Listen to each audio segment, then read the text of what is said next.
जय हिंद दोस्तों। मेरा नाम है राहुल परमार। लास्ट लेक्चर के अंदर बेटा हमने बात की थी सोइल्स के बारे में, इंडिया में मिलने वाली अलग अलग सोइल्स, और साथ साथ हमने क्रॉपिंग पैटर्न देखा था इंडिया का, और अलग अलग क्रॉप्स देखी थी, कौन से एरिया में कैसी क्रॉप्स लगाई जाती है।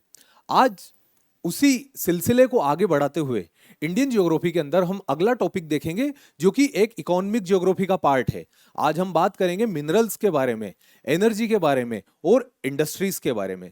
किसी भी देश की सोशल और इकोनॉमिक कंडीशन को हमेशा सुधारने के लिए, वहां के डेवलपमेंट के लिए, वहां पर रिसोर्सेस का होना बहुत जरूरी होता है, और खासकर रिसोर्सेस के होने के साथ साथ उन रिसोर्सेस का निकाल पाना भी जरूरी होता है। क्योंकि रिसोर्सेस तो अफ्रीका के अंदर भी है, पर फिर भी उसे ब्लैक कॉन्टिनेंट कहा जाता है क्योंकि वो अंडर डेवलप्ड है।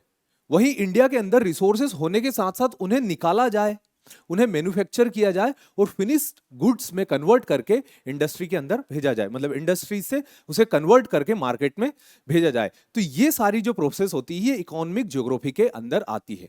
आज इस लेक्चर के अंदर हम बात करेंगे इंडस्ट्री के बारे में, मिनरल्स के बारे में और एनर्जी के बारे में।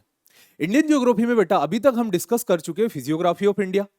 फिजियोग्राफी ऑफ इंडिया के अंदर हमने अलग अलग चीजें देखी थी। Peninsular India, northern plains, northern mountain range, coastal plain और बात की थी आइलैंड्स की। उसके बाद हमने रिवर्स देखी थी इंडिया की। कुछ पेरेनियल रिवर थी, कुछ पेनिनसुलर रिवर थी। पेरेनियल रिवर जो साल भर बहती है, और सीजनल या फिर पेनिनसुलर रिवर जो कि एक सीजन में बहुत ज्यादा बहती है, और वहीं ड्राई सीजन आते आते उनके अंदर वाटर का कॉम्पोजिशन जो होता है वो कम होने लगता है नदियों के अंदर। फिर अगले चैप्टर के अंदर हमने सीजन्स की बात की थी, अलग अलग सीजन्स देखे थे। सीजन्स के साथ साथ उस चैप्टर के अंदर हम लोगों ने वेजिटेशन की बात की थी। वेजिटेशन में हमने नेशनल पार्क डिस्कस किए थे। एक नेशनल पार्क छूट गया था, एक कंट्री का नेशनल पार्क, एक स्टेट का नेशनल पार्क छूट गया था, केरला का। आज हम केरला के नेशनल पार्क भी कर लेंगे। जो इंपॉर्टेंट नेशनल पार्क है केरला के 4-5, हम उनको देखेंगे। उसी के साथ साथ आज हम एक इंपॉर्टेंट टॉपिक का रिवीजन करेंगे जिसे कहा जाता है ओशियन करंट्स। हम दो टॉपिक का रिवीजन भी कर चुके हैं, एक फिजियोग्राफी का और दूसरा इंडियन रिवर्स का। आज हम रिवीजन करेंगे ओशियन करंट्स का, और उसके बाद स्टार्ट करेंगे हमारा जो टॉपिक है मिनरल्स, इंडस्ट्री एंड एनर्जी। तो ठीक है, स्टार्ट करते हैं। सबसे पहले बात करते हैं national park of Kerala. Kerala के अंदर कौन कौन से नेशनल पार्क है। सबसे पहला और इंपॉर्टेंट नेशनल पार्क जो कि केरला के अंदर है, that is silent valley national park. Silent valley जो नेशनल पार्क है, इसे साइलेंट वैली क्यों कहा जाता है? हर जंगल के अंदर जानवर होते हैं, कुछ इंसेक्ट्स भी होते हैं, कीड़े। एक कीड़ा होता है जिसका नाम है cicadas. Cicadas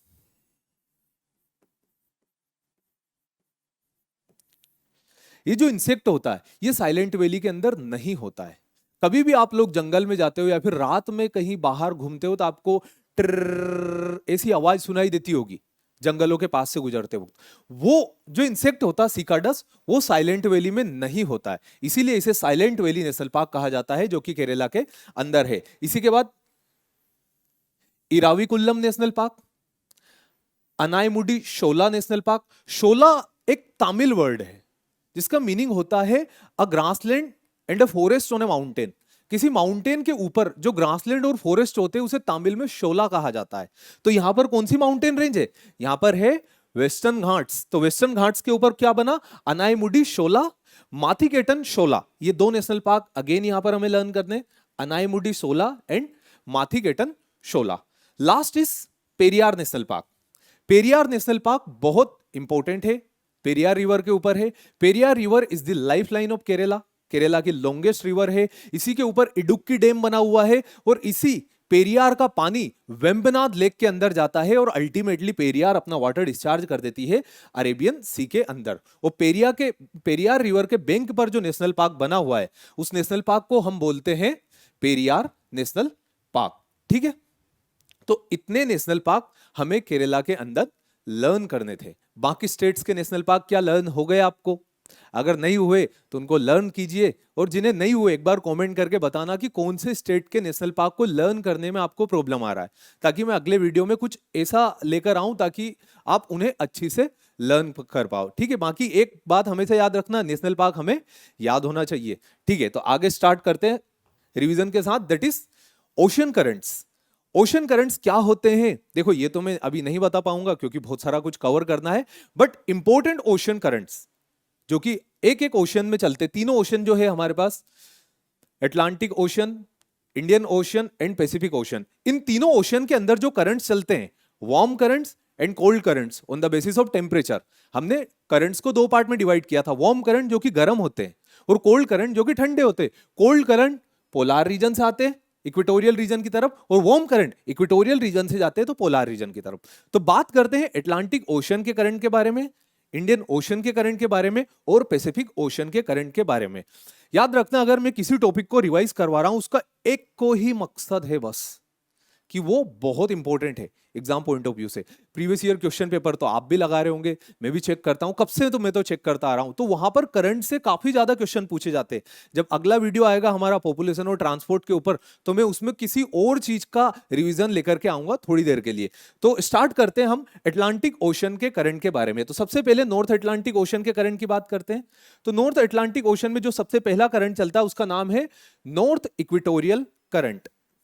north equatorial current, ठीक है। नॉर्थ इक्वेटोरियल करंट कहां से चलता है? अफ्रीका से चलता है, साउथ अमेरिका की कोस्ट को हिट करता है, दो पार्ट में बाइफरकेट हो जाता है। इसकी एक ब्रांच चली जाती है कैरेबियन सी से अंदर, जिसे हम बोल देते हैं फ्लोरिडा करंट। कौन सा करंट? फ्लोरिडा, जो कहां चला गया है? इस गल्फ ऑफ मेक्सिको के अंदर। और दूसरा इसकी ब्रांच जो बाहर रहती है उसका नाम क्या है? एंटेलिस। क्या नाम है उसका?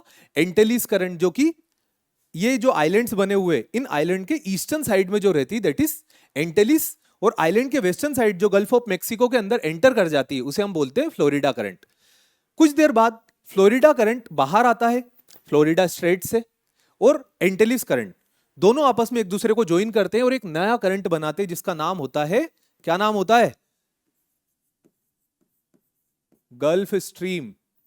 क्या नाम होता है? Gulf stream. तो इन दोनों के मर्ज होने से अगेन नया करंट बनता है, इंपॉर्टेंट करंट बनता है जिसका नाम है gulf Stream. Gulf Stream northward अपना गर्म पानी लेकर जा रहा था, और जाते वक्त जैसे ही गल्फ स्ट्रीम ये एंटेलिस मैंने मिटा दिया, याद रख लेना है ना, एंटेलिस जो कि किसके अंदर गया था? कैरेबियन सी होते हुए गल्फ ऑफ मेक्सिको के अंदर। तो जैसे ही ये गल्फ स्ट्रीम नॉर्थवर्ड जाती, तो यहां पर इसका कोलिजन होता है इस एरिया के ऊपर,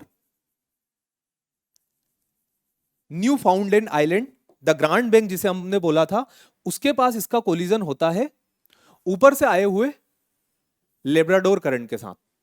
ठीक है, लेब्राडोर करंट कोल्ड करंट है, इसलिए मैं उसको ब्लू कलर से यहां पर डिनोट कर रहा हूं। तो लेब्राडोर करंट जो कि ग्रीनलैंड के वेस्टर्न साइड से आता है, और ईस्ट ग्रीनलैंड करंट जो कि ग्रीनलैंड के ईस्टर्न साइड से आता है, ये दोनों आकर कोलाइड किससे हो जाते हैं? ये दोनों आकर कोलाइड होते हैं गल्फ स्ट्रीम से। कहां पर? इस एरिया के अंदर, जिसे न्यू फाउंडलैंड आइलैंड कहा जाता है, द ग्रांड बैंक कनाडा के अंदर जो है। यहां से जैसे ये दोनों एक दूसरे से कोलाइड होते हैं, फिर वेस्टर्ली विंड के इन्फ्लुएंस में ईस्टवर्ड मूवमेंट करते हैं, और ईस्टवर्ड मूवमेंट करने के बाद ईस्टर्न यूरोप को कोलाइड करते हैं, और यहां से दो पार्ट में टूट जाते हैं। एक ब्रांच नॉर्थवर्ड चली जाती है पोल तरफ, और दूसरी ब्रांच आ जाती है साउथवर्ड। तो जो ब्रांच पोल तरफ जाती है उसे हमने क्या नाम दिया था? उसे हमने नाम दिया था नॉर्वेजियन करंट। ठीक है, जो नॉर्वे को टच करते हुए कहां जा रहा है? आर्कटिक ओशन में, that is the Norwegian current. और वही ब्रांच जो नीचे की तरफ आ रही है that is canary current. Canary current again किसे ज्वाइन कर लेता? नॉर्थ इक्वेटोरियल करंट को। नॉर्थ इक्वेटोरियल करंट को ज्वाइन करने के बाद कैनेरी करंट क्या कर देता? पूरा एक जायर कंप्लीट कर देता है। ठीक है, इक्वेटोरियल रीजन का जो वार्म वाटर था वो कहां पहुंच गया? नॉर्वेजियन करंट के थ्रू आर्कटिक ओशन के अंदर। और जो कोल्ड वाटर था वो कहां आ गया? घूम के इक्वेटर के पास। ठीक है, तो करंट ने अपना काम कर दिया, वार्म वाटर वहां पहुंचा दिया और कोल्ड वाटर यहां लेकर आए। तो ये थे नॉर्थ अटलांटिक ओशन के करंट। नॉर्थ अटलांटिक ओशन के करंट में कौन सा? North equatorial current, Florida current, Antilles current. Florida और एंटेलिस के मर्ज हो जाने से बना Gulf Stream. Gulf Stream northward गया, नॉर्थवर्ड जाने के बाद न्यू फाउंडलैंड आइलैंड से टच हुआ, और न्यू फाउंडलैंड आइलैंड के पास वो कोलाइड किससे हुआ? वो हुआ लेब्राडोर करंट से, जो कि एक कोल्ड करंट है। तो लेब्राडोर करंट और गल्फ स्ट्रीम जैसे कोलाइड हुए तो वहां पर क्या हो गया? फोगी एटमॉस्फेयर हो गया, फिशेस आने लगी। ठीक है, वर्ल्ड का रिचेस्ट फिशिंग ग्राउंड कहां बना? यहां बना। क्यों? क्योंकि गर्म पानी और ठंडा पानी आपस में आकर मिले, और क्या हुआ यहाँ पर होगा foggy atmosphere, loop warm water होगा जिसे खाने के लिए फाइटोप्लैंक्टन्स और जूप्लैंक्टन्स आएंगे, और उन्हीं फाइटोप्लैंक्टन्स और जूप्लैंक्टन्स को फॉलो करते हुए फिशेस आएगी। तो यहां पर ये सीन हो गया। फिर इसके बाद वेस्टर्ली विंड के कांटेक्ट में करंट ईस्टवर्ड आते हैं, यूरोप की वेस्टर्न कोस्ट को टच करके दो पार्ट में कोलाइड हो जाते हैं। एक पार्ट साउथ साइड जाता है एज ए कैनेरी करंट, और एक पार्ट नॉर्थ साइड जाता है in the form of Norwegian current. और इसके बीच के अंदर जो सी बनता है उसे क्या बोलते हैं, कमेंट करके बताना। आपको आसानी से आप आंसर कर दोगे, बट फिर भी कमेंट करके बताना कि इस जायर के अंदर जो सी बनता है, जो किसी भी कोस्टल एरिया को टच नहीं करता और जो हमारी एग्जाम ने क्वेश्चन पूछा है, उसे कौन सा सी कहते हैं। ठीक है, अब साउथ अटलांटिक ओशन करंट की बात कर लेते हैं। साउथ अटलांटिक ओशन करंट में भी एग्जैक्टली सेम जैसे नॉर्थ अटलांटिक ओशन करंट था, पहले साउथ अटलांटिक ओशन करंट आया, साउथ इक्वेटोरियल करंट जिसे हमने नाम दिया। इसने किसको हिट किया, इसने हिट किया साउथ अमेरिका को। साउथ अमेरिका को हिट करने के बाद ये साउथवर्ड गया in the form of Brazilian current. यहां पर जो देश है उस देश का नाम क्या है, ब्राजील है। तो ब्राजील के ईस्टर्न साइड में जो करंट चला उसे नाम दिया हमने Brazilian current. Brazilian current southward move किया, और साउथवर्ड मूव करते वक्त ये एक कोल्ड करंट से टकरा गया, और उस कोल्ड करंट का नाम था फॉकलैंड करंट। क्या था, फॉकलैंड करंट। फॉकलैंड करंट से टकराने के बाद यहां पर ये वेस्टवर्ड गया, किसके कांटेक्ट में, वेस्ट विंड ड्रिफ्ट।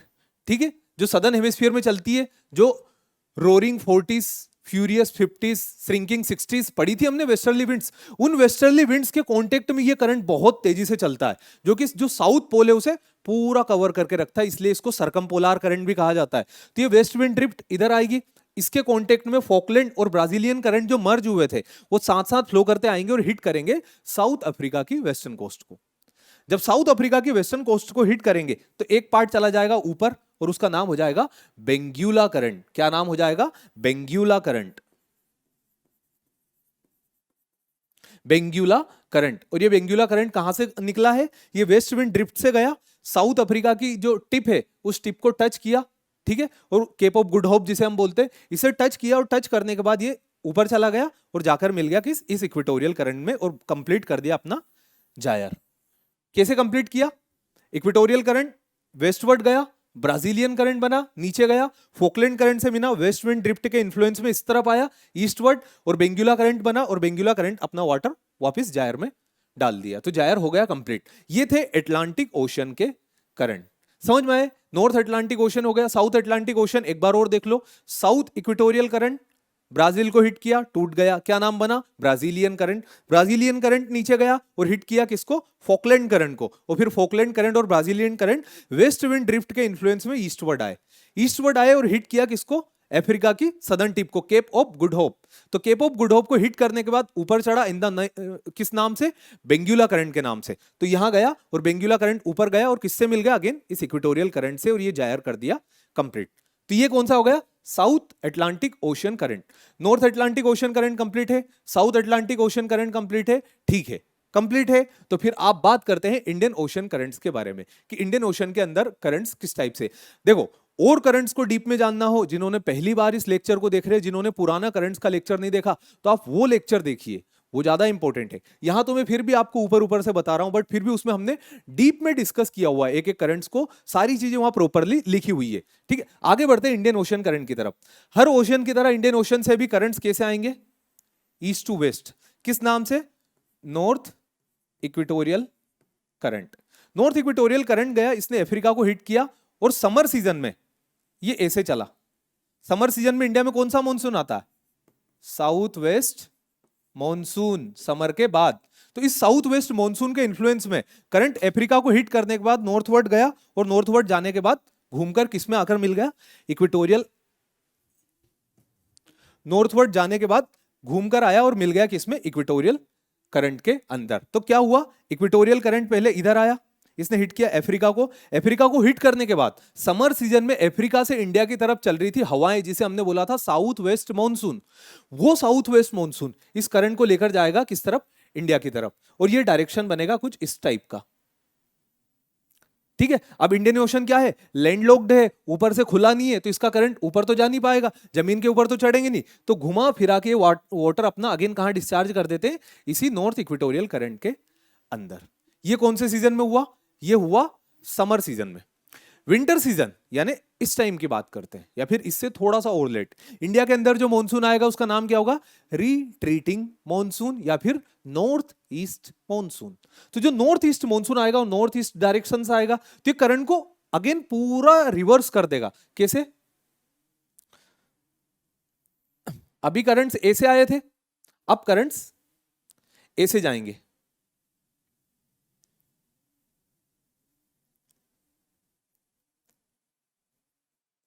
ठीक है।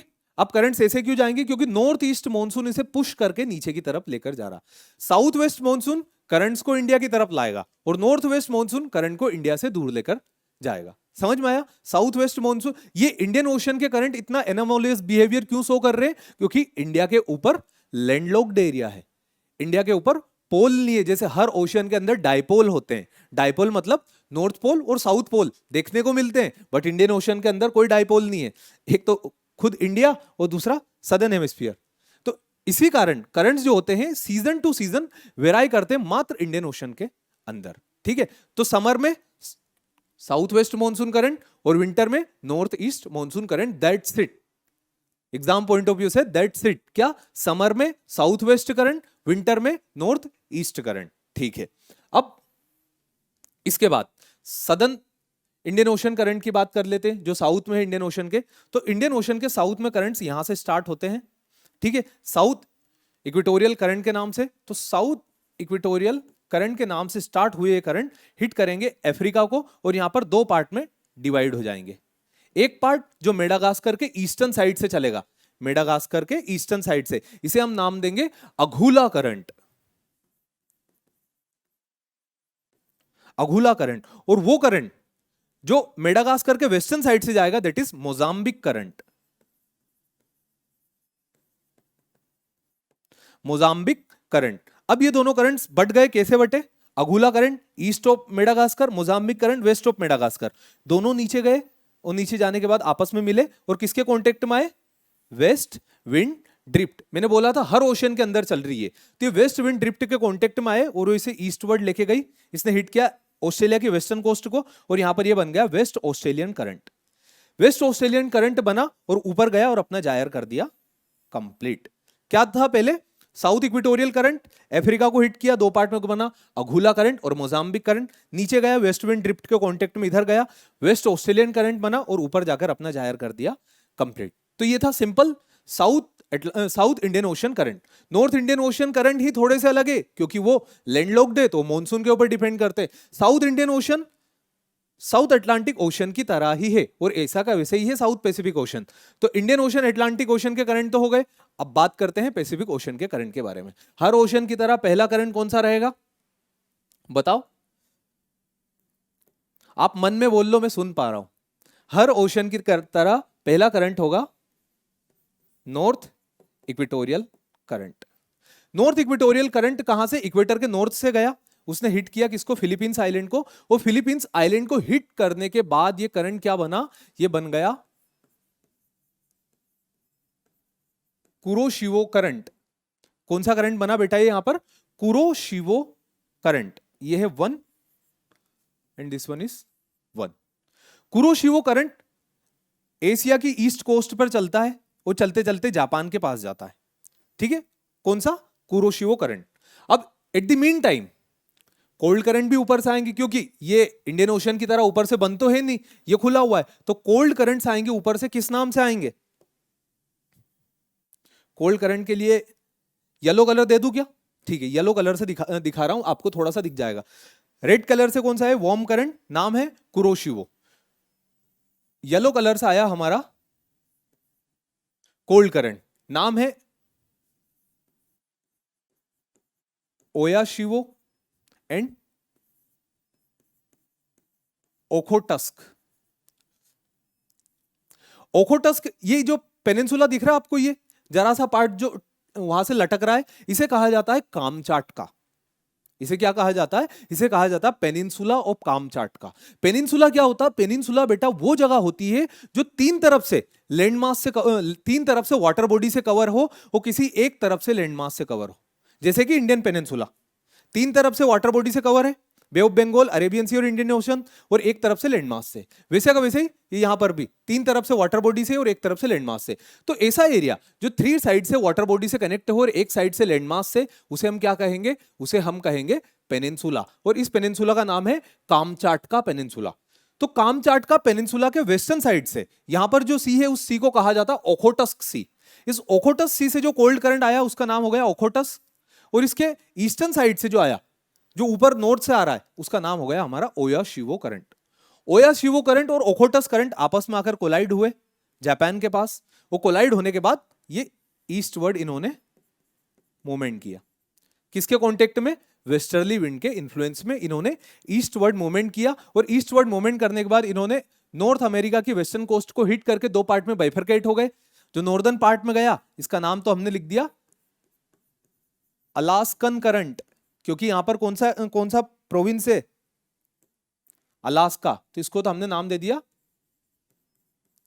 अलास्कन करंट, जो कि नॉर्थवर्ड गया है। और जो साउथवर्ड गया उसका नाम दे दिया हमने कैलिफोर्नियन करंट, क्योंकि यहां पर जो है ये दिख रहे हो छोटे छोटे आइलैंड्स, और ये है कैलिफोर्निया। तो ये क्या हो गया? कैलिफोर्नियन करंट, जो कि साउथवर्ड गया, और जो नॉर्थवर्ड गया वो हो गया Alaskan current. Currents again, Californian current ने अपना वाटर डिस्चार्ज कर दिया नॉर्थ इक्वेटोरियल करंट के अंदर और अपना कर दिया जायर कंप्लीट। ठीक है, सिंपल है। North equatorial current, Kuroshio current, Kuroshio collide किससे हुआ? ओखोटस और ओयासिवो से। ओखोटस ओयासिवो से कोलाइड होने के बाद वो ईस्टवर्ड गया। ईस्टवर्ड जाने के बाद वो दो पार्ट में टूटा, north part Alaskan current, south part Californian current, and gyre complete. Simple. एकदम बात सदर्न हेमिस्फीयर की कर लेते हैं, साउथ पैसिफिक ओशन के अंदर। तो south Pacific ocean southern hemisphere में क्या होता है? पहला करंट हर करंट की तरह नॉर्थ इक्वेटोरियल करंट की जगह क्या हो जाएगा? South equatorial current. हिट किसे करेगा? ऑस्ट्रेलिया की ईस्ट कोस्ट को, और यहां पर इसका नाम हो जाएगा ईस्ट ऑस्ट्रेलियन करंट। क्या नाम हो जाएगा?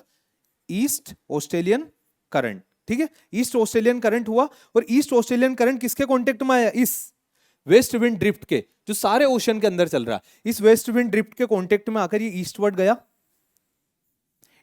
इसने हिट किया केप हॉर्न को, जो साउथ अमेरिका की सदर्न मोस्ट टिप है, उसे कहा जाता है केप हॉर्न। तो केप हॉर्न को हिट करने के बाद नॉर्थवर्ड गया, और नॉर्थवर्ड जाते वक्त इसका नाम हो गया हम्बोल्ट।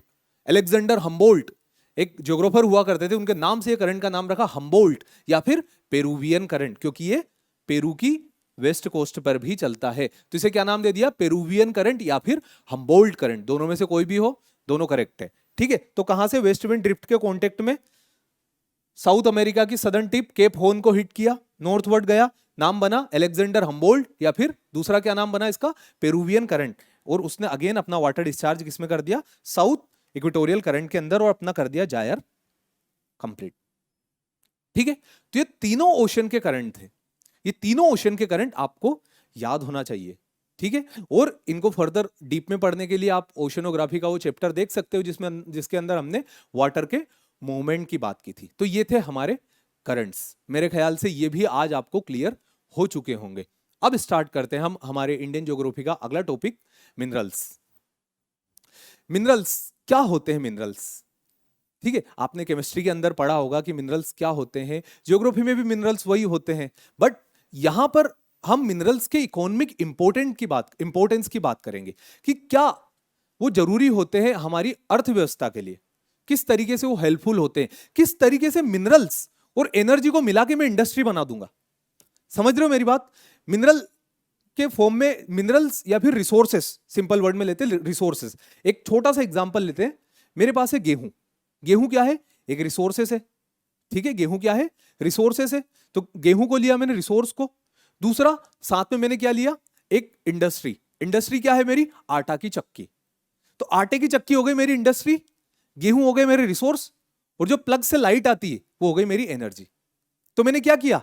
इस मिनरल मतलब इस रिसोर्स और इस एनर्जी को इस इंडस्ट्री के अंदर डालकर क्या निकाल लिया? आटा, जो कि फाइनल प्रोडक्ट है जिसे हम कंज्यूम करते हैं।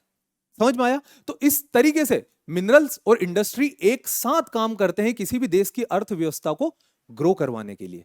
समझ में आया? तो बात करते हैं what is minerals. A naturally occurring substance having definite chemical composition found in various rocks. बिल्कुल सिंपल है, एक नेचुरल ओकर होने वाला सब्सटेंस है जो कि अलग अलग चट्टानों के अंदर मिलता है, जिसका एक पर्टिकुलर केमिकल फॉर्मूला भी होता है, उसे हम शुद्ध भाषा में मिनरल्स कहते हैं। फिर रॉक क्या होता है? अब रॉक जो मिनरल से मिलकर बनता है, अर्थ की सरफेस पर ज्वालामुखी के कारण, अर्थ की सरफेस पर ज्वालामुखी के कारण जो पार्टिकल्स बाहर निकल कर आए, ठंडे हुए, उसे हमने कहा चट्टान।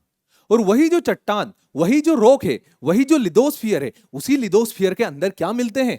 मिनरल्स। तो मिनरल्स का अगला पार्ट क्या हो जाता है? Rocks. Rock is an aggregate of one और मोर मिनरल्स, ठीक है, without definite composition. Fix composition नहीं है कि फिर बिल्कुल सेम अमाउंट में मिलेगा इसके अंदर एल्यूमिनियम ही, कुछ और भी मिल सकता है, कुछ और भी मिल सकता है, तो वो होती है रॉक्स। फिर बात करते हैं और क्या होता है। अब और तो बताने की जरूरत नहीं है, मेरे को खुद को शर्म आ जाएगी अगर मैं आपको और समझाऊंगा तो, बट फिर भी लिखा हुआ जानते हैं। और मतलब मिनरल प्लस इंप्योरिटीज। एक मिनरल है, सपोज करो मेरे पास है ये मिनरल, जिसको सपोज ये काले रंग का है, तो इसे मैं कोयला मान लेता हूं, मैं इसे कोल मानता हूं। और इस कोल के अंदर अगर कुछ और भी मिला हुआ है जो कि इस कोयले के साथ काम का नहीं है, तो क्या हो जाएगी? इंप्योरिटीज। और ये पूरे फॉर्म में मिलेगा, जिसे मैं क्या कहूंगा? और और का नाम क्या दूंगा मैं? अलग अलग और मिलते हैं, आयरन के अलग अलग और होते हैं, जैसे मैग्नेटाइट, हेमेटाइट, लाइमोनाइट, वैसे के वैसे एंथ्रासाइट, बिटुमिनियस, ये कोयले के होते हैं। तो वैसे के वैसे मेटल या फिर मिनरल प्लस इंप्योरिटी बना के होता है हमारा ओर। फिर ओर को हम अलग अलग प्रोसेस से साफ कर लेते हैं, जो मेन मिनरल होता है उसे ले लेते हैं, बाकी के को हम हटा देते हैं, ठीक है। तो ये हुआ क्या क्या? पहले मिनरल्स जो कि नेचुरली ओकर होता है, दूसरा रॉक्स जिसके अंदर मिनरल्स मिलते हैं, और तीसरा ओर जो कि मिनरल प्लस इंप्योरिटी से मिलकर बनता है। मतलब शुद्ध भाषा में बोले तो जो रॉक्स होती है वो ओर होती है, जो चट्टाने होती है वो एक तरह का ओर ही है, क्योंकि उसके अंदर सोना तो मिल रहा, पर सोने के साथ साथ मिट्टी भी मिल रही, और मिट्टी क्या है? इंप्योरिटी है। मतलब सही बताऊं ना तो सोने के साथ साथ मिलने वाली चांदी भी एक इंप्योरिटी है। क्यों? क्योंकि यहां पर पलड़ा किसका भारी है? सोने का भारी है। अब वो तो टाइम टाइम की बात है, जिस जगह पर ज्यादा रिस्पॉन्स है उसको वहां पर मिनरल माना जाएगा, और जिसका उस जगह पर रिस्पॉन्स कम है उसे वहां पर इंप्योरिटीज माना जाएगा। समझ गए हो आप, है ना? फिर इसके बाद हम बात करते हैं मिनरल्स को फर्दर दो पार्ट में क्लासिफाई करते हैं। वैसे तो नॉन मेटालिक मिनरल्स होते हैं और मेटालिक मिनरल्स होते हैं। नॉन मेटल के अंदर डिफरेंस तो मैं आपको अभी नहीं बताऊंगा, वो आप केमिस्ट्री के अंदर देखिएगा। मिनरल्स को फर्दर हम दो पार्ट में क्लासिफाई करते हैं, एक फेरस मिनरल और दूसरा non ferrous mineral. Ferrous minerals वो मिनरल्स जिनके अंदर आयरन होता है, और नॉन फेरस मिनरल्स वो मिनरल्स जिनके अंदर आयरन नहीं होता है, ठीक है। तो minerals are classified into two parts, metallic minerals and non-metallic minerals. Metallic minerals are further classified into two parts, ferrous and non-ferrous. Ferrous जिसके अंदर आयरन हो या फिर आयरन के टाइप की कुछ प्रॉपर्टी है, मैग्नेट को अट्रैक्ट करे, वो कौन सा हो जाएगा? फेरस। और नॉन फेरस जिसके अंदर आयरन नहीं है। एग्जांपल के तौर पर फेरस मिनरल के अंदर क्या आ जाएगा हमारा? मैग्नीज, निकल एंड कोबाल्ट। वही नॉन फेरस मिनरल के अंदर हमारा आ जाएगा कॉपर एंड बॉक्साइट। बॉक्साइट मतलब एल्यूमिनियम का और। तो ये हुआ कुछ मिनरल्स के बारे में, और फर्दर देखते हैं। मिनरल्स दो पार्ट में क्लासिफाई होते हैं, metallic minerals and non metallic minerals. Non metallic minerals के अंदर आता limestone, gypsum, mica. Limestone specially the building material, ठीक है। लाइमस्टोन, सैंडस्टोन जो कहां से मिलते हैं हमें? सेडिमेंट्री रॉक के अंदर से मिलते हैं। और यही सेडिमेंट्री रॉक कहां मिलेगी हमें? विंध्याचल के पहाड़ों में। और इन्हीं विंध्याचल के पहाड़ों को तोड़ तोड़ कर, खोद खोद कर बनाया गया दिल्ली का लाल किला, बनाया गया सांची का स्तूप, ठीक है, बनाई गई जामा मस्जिद। मतलब ये क्या है? ये सब है बिल्डिंग मटेरियल। तो लाइमस्टोन, जिप्सम और माइका ये सब नॉन मेटालिक मिनरल्स है। वही मेटालिक मिनरल्स की बात करें तो दो पार्ट में क्लासिफाई कर लिया, फेरस, नॉन फेरस। फेरस के अंदर वो जिनके अंदर आयरन होता है, आयरन और हो गए, मैग्नीज हो गए, क्रोमाइट हो गया। वही नॉन फेरस के अंदर गोल्ड, सिल्वर हो गया। और इससे पहले हमने कॉपर बॉक्साइट की भी बात कर ली थी। तो कुछ फेरस और कुछ नॉन फेरस मिलकर बनाते हैं मेटालिक मिनरल्स। नेक्स्ट, अब हम एक एक करके सारे मिनरल्स की बात करते हैं। थोड़ा सा दिमाग में ध्यान देना, फोकस रखना, यहां से क्वेश्चन बने हैं। और ये जो पूरा डेटा है ये पूरा फैक्चुअल डेटा है, ठीक है। एग्जाम निकालना है तो ये फैक्ट्स हमें लर्न करने पड़ेंगे। कर लोगे वो तो आप, मुझे पता है, क्योंकि एग्जाम आपको निकालना है और मेरी भी एक ही मकसद है अब कि आपकी एग्जाम निकलना चाहिए, ठीक है। तो पहले बात करते हैं आयरन के ओर के बारे में। Iron ore are rocks and minerals from which iron is extracted. वही बात हो गई, रोक मतलब और मतलब मेटल प्लस इम्प्यूरिटीज। तो वो चट्टाने, वो ओर्स जिनसे आयरन निकाला जाता है उन्हें आयरन ओर कहा जाता है। अब आयरन ओर हमारे पास तीन है, पहला मैग्नेटाइट, दूसरा हेमेटाइट, तीसरा सिडेराइट और चौथा लाइमोनाइट। ये चारों ओर है आयरन के, ये हमें लर्न करना है। पहला जो मैग्नेटाइट है वो बेस्ट ओर माना जाता है आयरन का, इसके अंदर लगभग 72% आयरन होता है। ऑल्दो 72% आयरन है, अच्छी बात है, बट बचे हुए 28% में क्या है, इंप्यूरिटीज। तभी तो मैग्नेटाइट खुद देखने में आयरन की तरह नहीं दिख रहा। अगर 100% इसके अंदर आयरन होता तो क्या बिल्कुल एक रोड की तरह दिखता है, आयरन के रोड की तरह, बट ऐसा नहीं है क्योंकि इसके अंदर इंप्यूरिटीज भी है 28%। तीसरा हेमेटाइट, हेमेटाइट जो है वो वहां सेकंड डायग्राम में हमें दिखाई दे रहा, ठीक है। हेमेटाइट के अंदर 60 to 70% आयरन होता है और लगभग 35% इसके अंदर इंप्यूरिटीज होती है। फिर आता है सेडेराइट, सेडेराइट के अंदर आयरन और कम होता है, इंप्यूरिटीज ज्यादा होती है। फिर लाइमोनाइट जिसके अंदर आयरन और कम होता है और इंप्यूरिटीज ज्यादा होती है। तो आयरन और कौन कौन से हमारे पास, मैग्नेटाइट, हेमेटाइट, सिडेराइट एंड लाइमोनाइट, ये चार और है आयरन के जो हमें लर्न करना। अब देखते हैं आयरन इंडिया के अंदर कहां कहां मिलता है। आयरन पहले मिलता है कर्नाटका के अंदर, ठीक है। आयरन जो है, आयरन आयरन मिलता है धारवाड़ की रॉक में, ठीक है। धारवाड़ जो रॉक सीरीज थी, इंडिया में रॉक सीरीज का एक अलग ही सिस्टम चलता है जिसे जियोलॉजिकल हिस्ट्री कहा जाता है इंडिया की। सबसे पहले इंडिया में जो रॉक्स आई थी उन्हें हमने कहते हैं archaean rock. Archaean rock India में तीन जगह मिलती है, कहां कहां, एक तो नीलगिरी तमिलनाडु के अंदर, दूसरा बुंदेलखंड जो कि मध्य प्रदेश उत्तर प्रदेश के बीच में है, और चौथा कलकत्ता जो कि वेस्ट बंगाल में। इन तीन जगह पर मिलती है आर्कियन रॉक सिस्टम। उसके बाद का जो सेकंड रॉक सिस्टम है, आर्कियन का रॉक सिस्टम का मतलब क्या हुआ, जब इंडिया बन रहा था, इंडिया बन रहा था मतलब हिमालय नहीं, इंडिया टकराना नहीं, जब अर्थ ठंडी हो रही थी, गोंडवाना लैंड बन रही थी, उस गोंडवाना लैंड के टाइम पे जैसे ज्वालामुखी ठंडी हुई ना, और उस ठंडी हुई ज्वालामुखी से जो चट्टानें बनी उन्हें आर्कियन रॉक कहते हैं, जिनको प्राइमरी रॉक भी कहते हैं, जो वर्ल्ड में सबसे पहली बार देखने को मिली। तो इंडिया में तीन जगह मिलती है, कौन कौन सी, एक नीलगिरी, दूसरा बुंदेलखंड और तीसरा कलकत्ता। इन तीन जगह पर हमें कौन सी, इग्नियस रॉक मिलती है। और जब इन इग्नियस रॉक के ऊपर बारिश हुई और बारिश होने के बाद इनका जब इरोजन हुआ, तो इरोजन होने के बाद जब वो डिपोजिशन हुआ, जिस चीज का इरोजन होगा उसका डिपोजिशन भी होगा। सपोज करो मेरे पास ये पेन है, इस पेन को मैं रेगुलर मार मार के ठोक ठोक के इसको तोड़ रहा हूं, मतलब क्या कर रहा हूं, इसके जियो मटेरियल को खत्म कर रहा हूं, मतलब इसका इरोजन कर रहा हूं। तो इरोजन करूंगा तो जो टूटेगा वो भी कहीं गिरेगा। तो जो सबसे पहली बार इन आर्कियन रॉक सिस्टम का जो इरोजन हुआ था, उस इरोजन के डिपोजिशन से जो रॉक बनी वो थी धारवाड़ रॉक। और वो धारवाड़ रॉक कर्नाटका में मिलती है, उड़ीसा में मिलती है, झारखंड में मिलती है, उन जगह मिलती है जहां पर आयरन मिलता है। मतलब धारवाड़ की चट्टानों के अंदर आयरन का ओर मिलता है। तो आयरन ओर कहां मिलता है, कर्नाटका की बाबा बुदान हिल्स, जो कि Kudremukh, most famous mine for iron ore, Kudremukh mine, ठीक है, कहां पर, कर्नाटका के अंदर। और यहां से जो आयरन निकलता है, उस आयरन को दूसरी कंट्रीज के अंदर एक्सपोर्ट किया जाता है मैंगलोर पोर्ट से।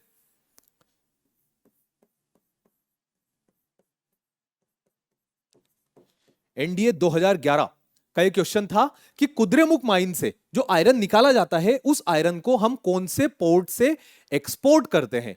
तो कुद्रेमुख जो कि चिकमगलूर डिस्ट्रिक्ट के अंदर है कर्नाटका की, वहां से निकलने वाले आयरन को हम इंडिया की वेस्टर्न कोस्ट पर बने हुए मैंगलोर पोर्ट से एक्सपोर्ट करते हैं। अभी पोर्ट मैंने बताया नहीं, अगले चैप्टर में जब ट्रांसपोर्ट बताऊंगा तो सारे पोर्ट्स भी बताऊंगा। तो इस मैंगलोर पोर्ट से इस आयरन को निकालकर एक्सट्रैक्ट किया जाता है और एक्सपोर्ट किया जाता है, ठीक है। दूसरा उड़ीसा के अंदर मिलता है। उड़ीसा के अंदर कहां मिलेगा, सुंदरगढ़, मयूरभंज, कटक, संबलगढ़, केंदुझार, ठीक है, एंड कोरापुट, इन डिस्ट्रिक्ट के अंदर मिलता है उड़ीसा के अंदर क्या, आयरन का ओर। पहला क्या हुआ, अगर डिस्ट्रिक्ट याद नहीं रख सकते कोई दिक्कत नहीं, हमें क्या याद रखना, कर्नाटका, उड़ीसा एंड छत्तीसगढ़, यहां पर आयरन बहुत ज्यादा मिलता है। और दूसरा छत्तीसगढ़ के अंदर इंपॉर्टेंट बेलाडीला माइन, बहुत जरूरी है, बहुत इंपॉर्टेंट है बेलाडीला माइन, छत्तीसगढ़ के अंदर लार्जेस्ट मैकेनाइज्ड माइन है एशिया की, ठीक है। अब देख लेते हैं इंडिया में आयरन का प्रोडक्शन कहां पर होता है और आयरन का रिजर्व कहां पर होता है। अब यहां पर वही बात हो गई कि जैसे अफ्रीका के अंदर रिजर्व बहुत ज्यादा है बट एक्सट्रैक्शन नहीं होता, तो इंडिया के कई सारे स्टेट ऐसे हैं जिनके अंदर रिजर्व ज्यादा है बट प्रोड्यूस कोई और स्टेट कर रहा है। तो प्रोडक्शन के बेसिस पर जो आयरन को निकालकर प्रोड्यूस करता है उसके बेसिस पर टॉप पर है Karnataka, second Orissa, third Chhattisgarh, fourth Goa and fifth Jharkhand. वहीं रिजर्व के बेसिस पर सबसे ज्यादा आयरन के रिजर्व कहां पर है? झारखंड के अंदर। झारखंड के अंदर क्या है? छोटा Nagpur plateau mineral house of India, जिसके अंदर सबसे ज्यादा मिनरल्स मिलते हैं, तो वो छोटा नागपुर प्लेट्यू झारखंड के अंदर है। मतलब यहां पर रिजर्व ज्यादा बट प्रोडक्शन कर्नाटका कर रहा है। तो झारखंड, उड़ीसा, कर्नाटका, छत्तीसगढ़ एंड गोवा। ठीक है, तो रिजर्व के बेसिस पर टॉप पर कौन है? झारखंड, और प्रोडक्शन के बेसिस पर टॉप पर है कर्नाटका आयरन ओर के अंदर। नेक्स्ट कॉपर की बात करते हैं। Copper good conductor of electricity, बिल्कुल सही बात है। India is a poor country with regard to the copper reserve. हमारे देश के अंदर कॉपर के रिजर्व भी कम है और हमारे देश के अंदर कॉपर का प्रोडक्शन भी कम ही होता है, क्योंकि हमारे अंदर वो रॉक्स नहीं मिलती जिनके अंदर कॉपर ज्यादा देखने को मिलता है। कॉपर इलेक्ट्रिसिटी का गुड कंडक्टर है। अब बात करते हैं कि फिर कौन सी ऐसी कंट्री है जहां पर कॉपर का प्रोडक्शन बहुत ज्यादा होता है। तो वर्ल्ड में कॉपर का प्रोडक्शन हमें देखने को मिलता है चिली और यूएसए के अंदर। इस टाइप के क्वेश्चन पूछे जा सकते हैं। वर्ल्ड ज्योग्राफी का क्वेश्चन है कि कौन सी कंट्री के अंदर कॉपर का प्रोडक्शन बहुत ज्यादा होता है, तो वो होता है चिली और यूएसए के अंदर। Madhya Pradesh has largest reserve of copper. ठीक है, मध्य प्रदेश के अंदर एक जगह है जिसका नाम है बालाघाट। बालाघाट के अंदर माइंस है मलाज खंड की। उन मलाज खंड की माइंस के अंदर मिलता है कॉपर। ठीक है, तो कॉपर कहां पर मिलता है? मध्य प्रदेश के अंदर। और इसी के बाद कॉपर दूसरा मिलता है कर्नाटका में, राजस्थान में और झारखंड में। तो टॉप पर कौन? मध्य प्रदेश। उसको सपोर्ट कौन कर रहे हैं? उसको फॉलो कौन कर रहे हैं? कर्नाटका, राजस्थान एंड झारखंड। ठीक है, तो कॉपर का प्रोडक्शन में क्या याद रखना? गुड कंडक्टर ऑफ इलेक्ट्रिसिटी, ये तो आप जानते हो। बट इंडिया के अंदर कॉपर बहुत ज्यादा नहीं होता। लार्जेस्ट कॉपर चिली और यूएसए के अंदर होता है। और कौन सा स्टेट है जिसमें कॉपर का प्रोडक्शन बहुत ज्यादा होता है? तो it is in Balaghat, Madhya Pradesh. Next question, निकल। निकल भी चांदी की तरह चमकने लायक होता है। जैसा चांदी होता है उसी की तरह निकल भी होता है। लस्ट्रस होता है, सिल्वरी व्हाइट होता है। ठीक है, it is used for bullet jacket. निकल जो होता है उसकी टेंजाइल प्रॉपर्टी बहुत ज्यादा होती है। मतलब उसको जितना आप दबाओगे वो पीछे की तरफ दब जाएगा जब वो उसमें हो, तो काफी थीन हो। तो बुलेट प्रूफ जैकेट बनाने के लिए निकल का यूज किया जाता है, क्योंकि जब गोली लगती है तो गोली जब तक अंदर तक जाती है तो आगे तक खींचा जाता है, पर उस गोली को पेनिट्रेट करके बॉडी के अंदर नहीं जाने देता। इसलिए इसको बुलेट प्रूफ जैकेट के लिए यूज किया जाता है निकल को। निकल के लार्जेस्ट रिजर्व इंडिया के अंदर मिलते हैं ओडिशा में। ठीक है, निकल कहां मिलता है? उड़ीसा के अंदर। और इसके अलावा उड़ीसा को कौन फॉलो करता है निकल के मामले में? झारखंड, झारखंड लिख दिया उन्होंने, झारखंड है वो। झारखंड, राजस्थान, आसाम और केरला, ये तीनों, ये जो चारों स्टेट है, सबसे पहला उड़ीसा और उसके बाद ये चारों उसको फॉलो करते हैं निकल के प्रोडक्शन के मामले में। कौन कौन सा देख लिया? आयरन, कॉपर एंड निकल। आगे बात करते हैं बॉक्साइट। बॉक्साइट क्या है? Bauxite is a ore of aluminium. Bauxite, corundum, ये किसके ओर है? These are the ores of aluminium. और largest bauxite producing country of the world is Australia. Australia is the largest bauxite producing country of the world. और India के अंदर bauxite कहां मिलता है? उड़ीसा के अंदर। उड़ीसा जो है लगभग इंडिया का 50% बॉक्साइट का अकेला प्रोडक्शन करता है। कौन सी माइन से? कालाहांडी की माइन से। जो उड़ीसा से, उनने इस माइन का नाम सुना होगा, कालाहांडी का। कालाहांडी और कारपुट, इन दोनों जगह से उड़ीसा के अंदर बॉक्साइट का प्रोडक्शन होता। अच्छा, यहां पर एक बहुत इंपॉर्टेंट चीज आ गई जो हमें याद रखना है। हमने वेदरिंग पढ़ी थी, याद है किसी को? जियोमॉर्फिक प्रोसेसेस के अंदर वेदरिंग। वेदरिंग में हमने देखा था केमिकल वेदरिंग। केमिकल वेदरिंग में मैंने बताया था जब चट्टानों के ऊपर बारिश होती है, और बारिश होने के साथ साथ क्या होती है, अगर उस बारिश के अंदर एसिड है तो क्या कर देगी? छोटे छोटे होल कर देगी। दिख रही है कि इस टाइप के hole, this are just because of chemical weathering. ठीक है, तो केमिकल वेदरिंग के अंदर, केमिकल वेदरिंग की एक बात हमने पढ़ी थी कि केमिकल वेदरिंग सिर्फ और सिर्फ सरफेस पर होती है। फिजिकल वेदरिंग ग्रेट डेप्थ तक जाती है, मतलब काफी डेप्थ तक जाकर इंपैक्ट करती है किसी चट्टान को। बट केमिकल वेदरिंग सिर्फ और सिर्फ सरफेस पर होती है। तो सरफेस पर जो छोटे छोटे होल्स बन जाते हैं, वो होल्स बनते हैं केमिकल वेदरिंग के कारण। बॉक्साइट को कंप्लीट करने के बाद अगला देखते हैं हम, बॉक्साइट के प्रोडक्शन के लिए इंडिया में कौन कौन से स्टेट आगे हैं और ज्यादा जाने जाते हैं। मतलब आगे नहीं, कौन कौन से स्टेट में कहां कहां प्रोडक्शन होता है। सबसे आगे तो उड़ीसा ही है। झारखंड गरजाट हिल्स में होता है। ठीक है। उड़ीसा कालाहांडी नियमगिरी में होता है।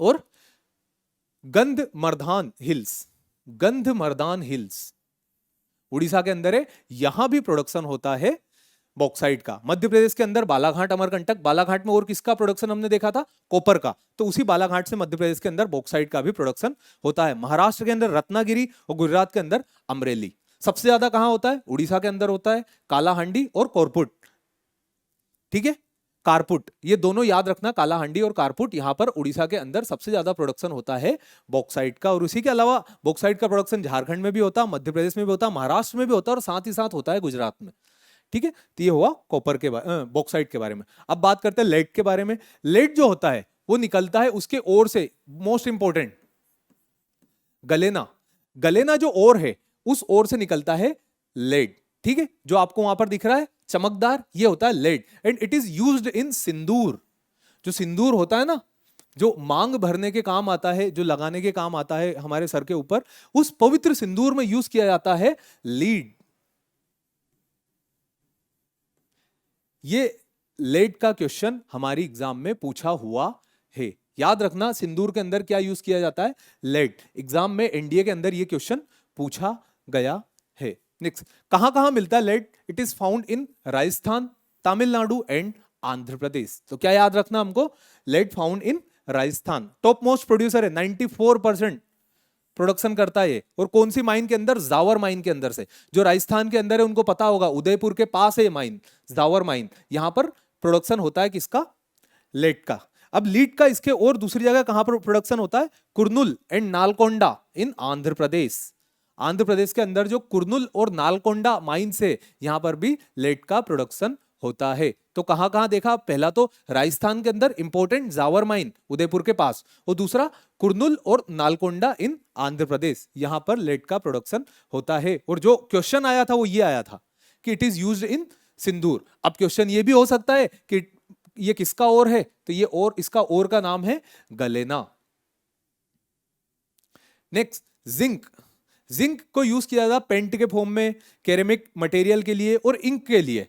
केरेमिक मटेरियल क्या होता है, चीनी, ठीक है, जो चीनी, जो चाय का हम कप पीते हैं, मतलब चाय का कप नहीं पीते, चाय के कप में जो हम चाय पीते, वो क्या होता है, वो इसी से मिलकर बनता है, जिंक से। अगेन जैसा हमने लेड में देखा था, वैसे वैसे राजस्थान 99% प्रोड्यूस करता है किसका, जिंक का। और कौन सी माइन है, जावर माइन। जावर माइन क्या हो गई, बहुत इंपॉर्टेंट हो गई हमारे लिए, दो मिनरल आ गए यहां पर, lead, lead plus zinc, lead plus zinc, दो मिनरल्स हमारे पास आ गए, जो कि जिंक जो कि प्रोड्यूस करता है जावर माइन, कहां पर, Rajasthan.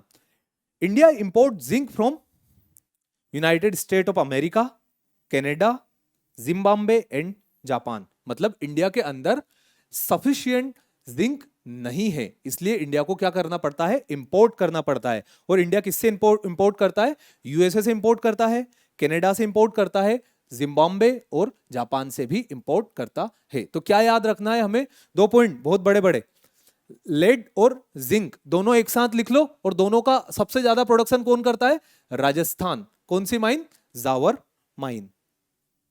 Next, tungsten, tungsten is used in electric bulb filament. ये यहां पर इसके अंदर जो फिलामेंट होता है ना, उसके फॉर्म में टंगस्टन को यूज किया जाता है, क्योंकि इसका हाई मेल्टिंग पॉइंट होता है, ये इतनी आसानी से मेल्ट नहीं होता। तो इलेक्ट्रिसिटी के अंदर जो बल्ब होता है, 100 वाट के बल्ब देखे होंगे आप लोगों ने, उस 100 वाट के बल्ब के अंदर ये होता है। 100 वाट के बल्ब के अंदर होने के साथ साथ इतनी गर्मी प्रोड्यूस करता है कि एक बार आप 100 वाट के बल्ब को हाथ लगा लेना, ठीक है, ऐसा ना, समझ गए क्या होता है। जब हाथ लगाते हैं तो बहुत ज्यादा, इवन आप लोगों ने देखा होगा कि कई सारी जो दुकानें होती है, उन दुकानों के अंदर जो बेक समोसा रखा होता है, उस बेक समोसे को गर्म करने के लिए वो 100 वाट का बल्ब लगाते हैं वहां। क्यों लगाते, क्योंकि वो हीट एनर्जी इमिट करता बहुत ज्यादा और उसको गर्म करके रखता है। जिसके पास माइक्रोवेव ओवन नहीं हो पाता, वो क्या करते, इस 100 वाट के बल्ब को लगा देते, ताकि उससे उसके जो आइटम्स है वो गर्म रहे, ठीक है। तो ये क्या, हीट एनर्जी प्रोड्यूस करता है, और इसका मेल्टिंग पॉइंट भी बहुत ज्यादा है। टंगस्टन कहां मिलता है, टंगस्टन मिलता है कर्नाटका के अंदर, 42% टंगस्टन हमें कर्नाटका के अंदर देखने को मिलता है। राजस्थान के अंदर 27%, बस ये दो ही याद रख लो, सफिशिएंट है। 47 प्लस 42 प्लस 27, अगर हम इनको ऐड करेंगे ना तो बहुत ज्यादा परसेंट हो जाएगा। तो ये जो हाई परसेंटेज है टंगस्टन के ओर का और टंगस्टन का, वो कहां मिलता है हमें? कर्नाटका और राजस्थान के अंदर। अभी एक बात याद रखना, राजस्थान टॉप पे खेल रहा है। राजस्थान, ओडिशा और झारखंड, ये तीनों स्टेट ऐसे हैं जहां पर बहुत सारे मिनरल्स हमें देखने को मिले हैं। टंगस्टन के बाद नेक्स्ट मैग्नीज। मैग्नीज जैसे आयरन का ओर, मैंने क्या बोला था, धारवाड़ से निकलता है। धारवाड़ की जो चट्टानें होती है जहां से आयरन ओर निकलता है, एग्जैक्टली उसी मैनर में मैग्नीज भी वहीं से निकलता है। मैग्नीज यूज किया जाता है आयरन और स्टील इंडस्ट्री में, बहुत ज्यादा इस मैग्नीज को यूज किया जाता है। इंडिया सेकंड लार्जेस्ट प्रोड्यूसर है मैग्नीज का वर्ल्ड के अंदर, याद रख लो। प्रोड्यूसर नहीं, रिजर्व, ठीक है, रिजर्व और प्रोडक्शन में अंतर मैंने बताया था। तो इंडिया इज दी इंडिया है second largest reserve of manganese in the world after Zimbabwe. Zimbabwe के अंदर सबसे ज्यादा क्या है? मैग्नीज, उसके बाद है इंडिया के अंदर। बट अगर प्रोडक्शन की बात करें तो इंडिया 5वें नंबर पर आता है। और प्रोडक्शन में कौन है टॉप पर? चाइना। चाइना और किस किस चीज के प्रोडक्शन में टॉप पर था? हमने क्या क्या बात की थी? C4 चाइना, C4 चाय, C4 चाइना, C4 चावल। आप में से किसी ने कमेंट किया था, वो कमेंट करके बता रहा हूं। C4 चाइना, C4 चाय, C4 चाइना, C4 चावल, और C4 चाइना, C4 कोरोना। ठीक है, तो इन सभी चीजों के उसमें चाइना टॉप पर है। और दूसरा, यहां पर प्रोडक्शन की बात करें, वो तो सब मजाक था, बट रियलिटी की बात करें तो मैग्नीज के प्रोडक्शन में चाइना टॉप पर है, followed by गेबन, south Africa, Australia, और 5th पर तो हमारा खुद का मुल्क है भारत। ठीक है, अब भारत के अंदर कहां कहां मैग्नीज का प्रोडक्शन बहुत ज्यादा होता है? तो टॉप पर है Maharashtra, followed by Madhya Pradesh, Orissa, Andhra Pradesh, Karnataka.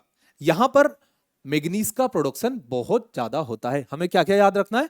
Maharashtra, Madhya Pradesh and Orissa, ये तीनों स्टेट ऐसे हैं जहां पर मैग्नीज का प्रोडक्शन बहुत ज्यादा होता है। Next, atomic minerals. Atomic minerals वो मिनरल्स होते हैं जो भी एटॉमिक एनर्जी जनरेट करते हैं। जो न्यूक्लियर एनर्जी के लिए जो जिन मिनरल्स की जरूरत लगे, वो मिनरल्स होते हैं एटॉमिक मिनरल्स, जैसे यूरेनियम, थोरियम, तो इनको हम बोलते हैं एटॉमिक मिनरल्स।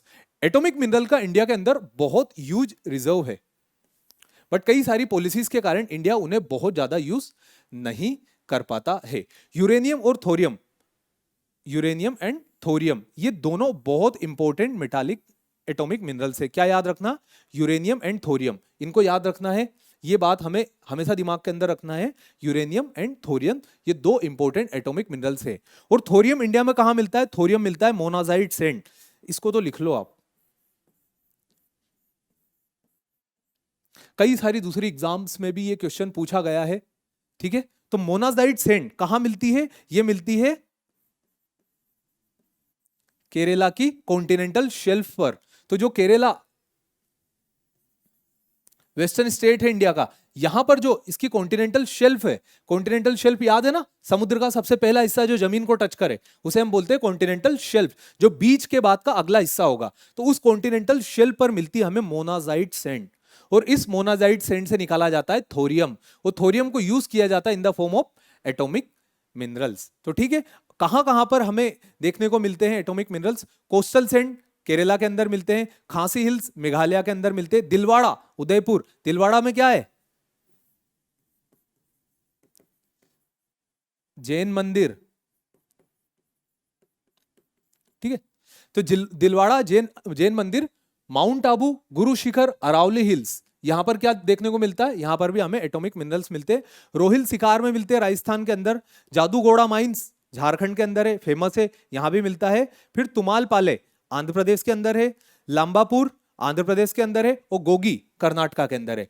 इन जगह पर हमें एटॉमिक मिनरल्स यानी थोरियम और यूरेनियम देखने को मिलते हैं। नेक्स्ट, गोल्ड प्रीशियस मेटल है, वैल्यूएबल मेटल है। तो गोल्ड का रिजर्व, कभी कभी तो गोल्ड क्या मिलता है? चट्टानों के अंदर से मिलता है, जिसे हम माइनिंग करके निकालते। कभी कभी नदियों में बहता मिलता है। नदियों में बहता मिलता मतलब ऐसा नहीं है कि रिवर बह रही है और उसके अंदर गोल्ड भी मिल रहा है, नहीं। जो रिवर्स होती है, रिवर की जो सोइल होती है, उस सोइल के अंदर हमें गोल्ड देखने को मिलता है, जो कि अमरकंटक से एक नदी निकलती है, उत्तर की तरफ बहती है, मतलब नॉर्थ की तरफ बहती है, जो मध्य प्रदेश, उत्तर प्रदेश और बिहार की तरफ से जाती है। उस रिवर का नाम है सोन रिवर। उस सोन रिवर के अंदर गोल्ड मिलता है, इसलिए इसको ऐसा भी बोला जाता है कि ये नदियों के अंदर मिलने वाली मिट्टी के अंदर भी देखने को मिलता है। गोल्ड यूज किया जाता है ऑर्नामेंट के लिए, बताने की जरूरत ही नहीं है। ठीक है, India import gold from Australia, Canada and Myanmar.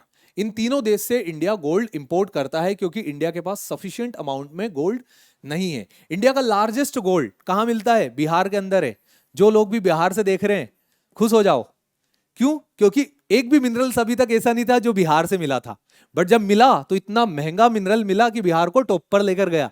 तो बिहार से क्या मिलता है? हमें मिलता है गोल्ड 44%। दूसरा राजस्थान, देन कर्नाटका, यहां से गोल्ड मिलता है। वो मूवी आपने देखी होगी, साउथ इंडिया की movie KGF, Kolar gold field, हट्टी गोल्ड फील्ड। ये ऐसी जगह है जहां से गोल्ड मिलता है। हट्टी और कोलार दोनों की दोनों कर्नाटका के अंदर है भाई। तो यहां पर क्या मिलता है? गोल्ड का रिजर्व मिलता है, यहां से गोल्ड निकाला जाता है। वहीं रामगिरी माइन तेलंगाना के अंदर है जहां से गोल्ड निकाला जाता है। तो ये सारी की सारी जो जगह है, these are important for the production of gold, और यहीं से गोल्ड निकाला जाता है। फर्दर उसे इंडिया के अंदर अलग अलग फॉर्म में यूज किया जाता है और कभी एक्सपोर्ट भी कर दिया जाता है। हालांकि इंडिया जितना एक्सपोर्ट करता है उससे ज्यादा इंडिया इंपोर्ट करता है, क्योंकि इंडिया के पास गोल्ड जो है वो कम है। Next, silver. जैसा गोल्ड एक प्रीशियस मेटल था, वैसा का वैसे ही प्रीशियस मेटल है सिल्वर भी, और सिल्वर के प्रोडक्शन में टॉप पर है राजस्थान। इसे हमें याद रखना है दैट राजस्थान में सिल्वर के प्रोडक्शन में राजस्थान टॉप पर है। और कहां पर? जावर माइन। जावर माइन 3 जगह से निकली है। 3 जो जगह है जहां पर जिसके प्रोडक्शन में जावर की माइन बहुत टॉप पर है। कौन कौन सी? एक तो लेड, दूसरा जिंक, और तीसरा क्या निकाल दिया यहां पर? सिल्वर। तो ये तीनों कहां से मिलती है? ये तीनों मिलता है जावर माइन, जो कि उदयपुर के पास में है। ठीक है, उसके अलावा जो गोल्ड का प्रोडक्शन होता है, गोल्ड के प्रोडक्शन में गोल्ड के साथ साथ कोलार गोल्ड फील्ड और हट्टी गोल्ड फील्ड से निकलता है क्या? सिल्वर। इन दोनों जगह से गोल्ड के साथ साथ सिल्वर भी निकलता है। Next, diamond. Diamond is the purest form of carbon. Carbon का एक एलोट्रोप है, एलोट्रोपी है ना। थोड़ी सी केमिस्ट्री इतनी मजबूत नहीं है मेरी, बट यहां पर शायद कार्बन का एलोट्रोपी है डायमंड। तो कार्बन का प्योरेस्ट फॉर्म में मिलता है डायमंड, जो कि हार्डेस्ट एलिमेंट माना जाता है पूरे नेचर के अंदर। वर्ल्ड फेमस डायमंड जिसका नाम था कोहिनूर। ठीक है, कोहिनूर कहां से निकला था? कोहिनूर निकला था गोलकोंडा की माइन से, आंध्र प्रदेश के अंदर। गोलकोंडा से निकाला गया था कोहिनूर, जो कि आज ब्रिटेन के म्यूजियम में रखा हुआ है। चुरा कर लेकर गए हैं। दिल्ली का चोर बाजार तो लाइट है, बट जो प्रो लाइट है वो तो ब्रिटेन का म्यूजियम है, क्योंकि वो भी तो इंडिया के अंदर से क्या चुरा कर लेके गए थे? ये कोहिनूर का हीरा। मध्य प्रदेश के अंदर लार्जेस्ट डायमंड के रिजर्व पाए जाते हैं। किसके अंदर? बताइए। पन्ना। ठीक है, पन्ना जिला। पन्ना को कहा जाता है the crown of Madhya Pradesh. ठीक है, the diamond in the crown of Madhya Pradesh. जो मध्य प्रदेश के क्राउन के अंदर का डायमंड कहा जाता है पन्ना। पन्ना के अंदर एक माइन है जिसे कहा जाता है मझगवान माइन।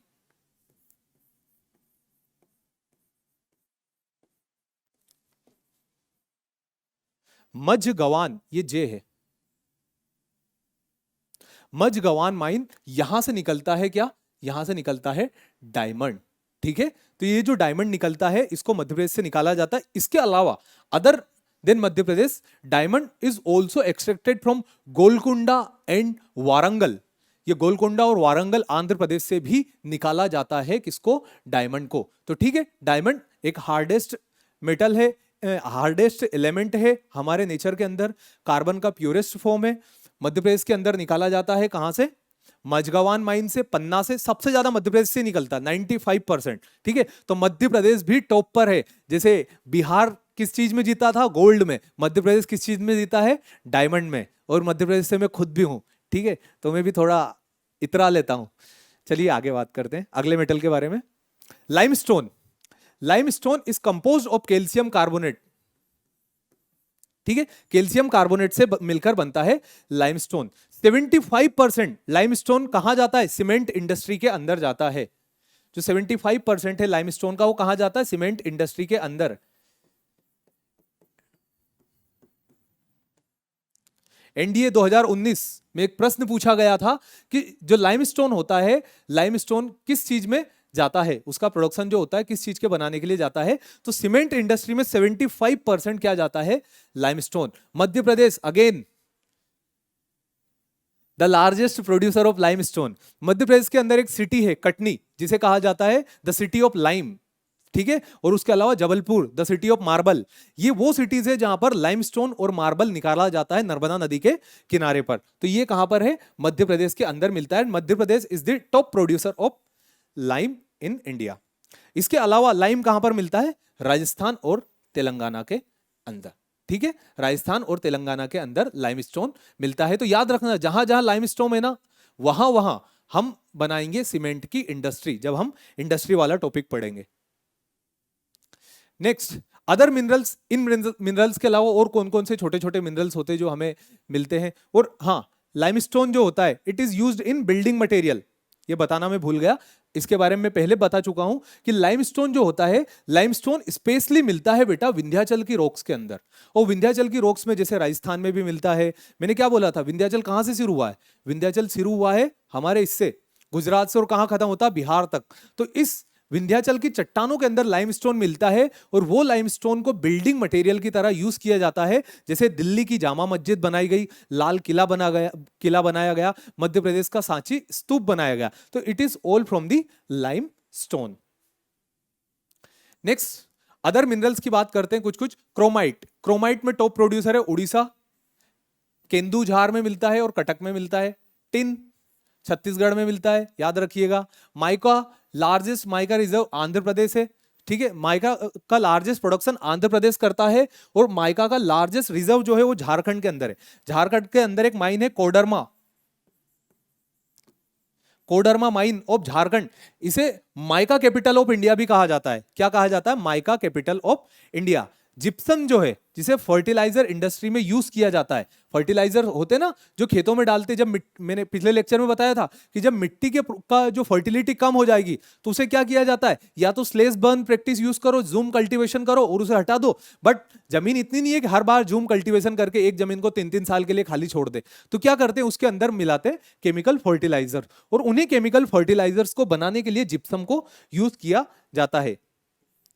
ग्रेफाइट जो कि कार्बन का एक स्ट्रक्चर होता है, जिसका प्रोडक्शन अगर हाई अमाउंट की बात करें तो इसका प्रोडक्शन हमें देखने को मिलता है झारखंड के अंदर और कालाहांडी उड़ीसा के अंदर, ठीक है। यहां पर हमारे मिनरल्स जो थे वो कंप्लीट हो गए।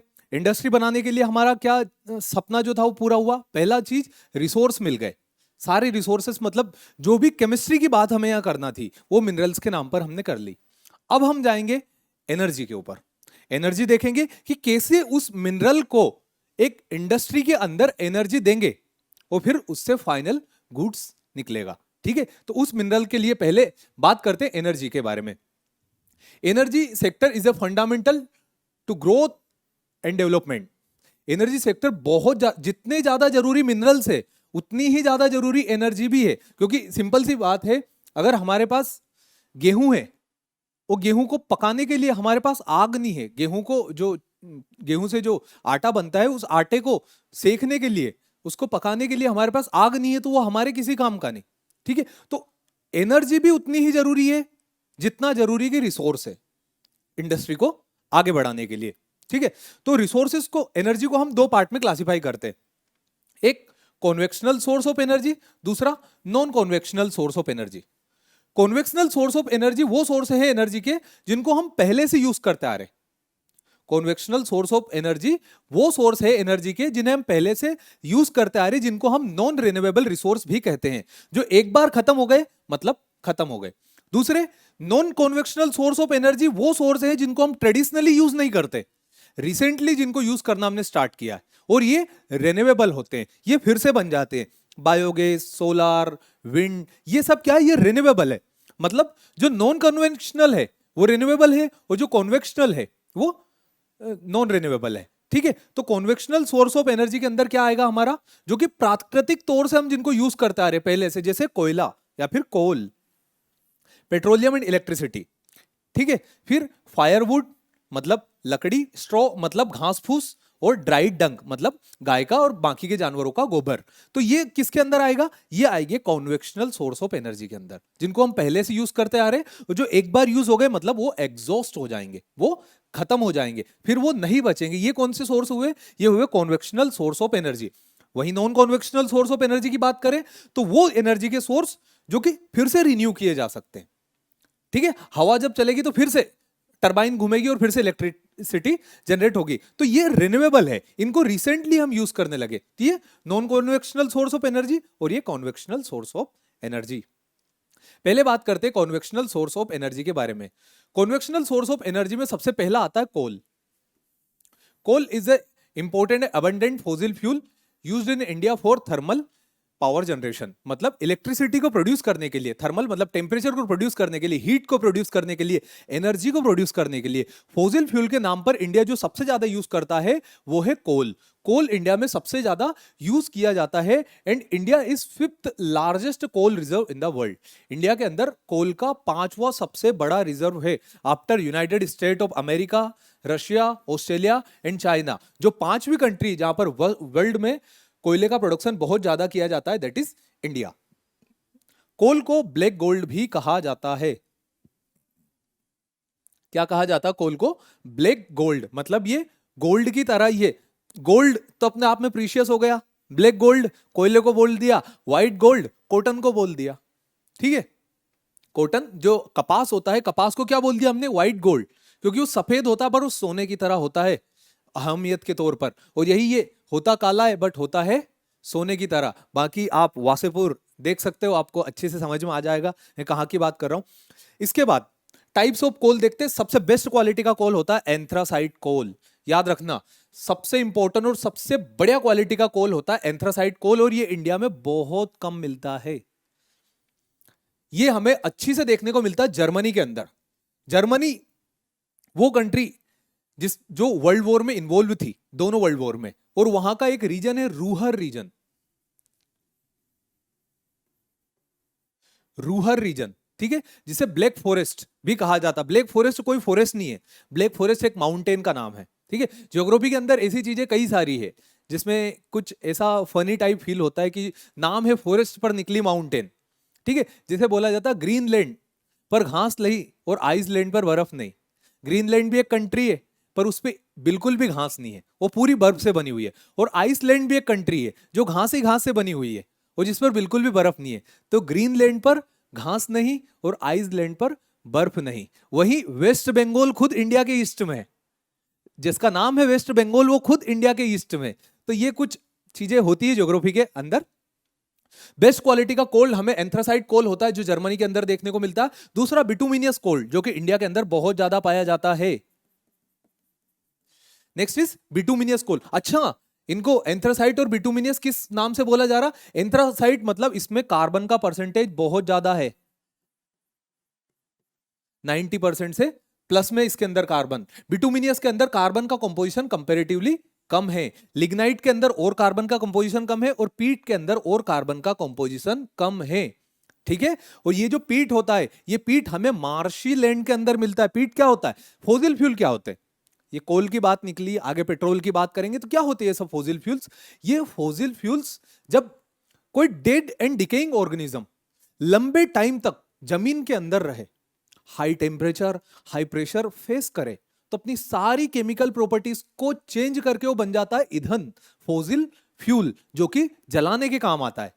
ठीक है, तो वही फॉसिल फ्यूल्स पीट जो होती है ना, मार्शी सोइल हमने पढ़ी थी। उसमें क्या देखा था हमने कि नदियां अपने साथ साथ लकड़ियां बहा के लाती है, डेड बॉडीज लेकर आती है, कई सारे एनिमल्स की, लिविंग ऑर्गेनिजम्स की, वो सभी एक एरिया के अंदर लाकर डिपॉजिट कर देती। वो धीरे धीरे डिकम्पोज होती है और डिकम्पोज होने के बाद वो कोयले जैसे कई सारे फॉसिल फ्यूल्स बना लेती है। और सबसे रद्दी क्वालिटी का, सबसे कम क्वालिटी का कोयला जो होता है वो होता है पीट।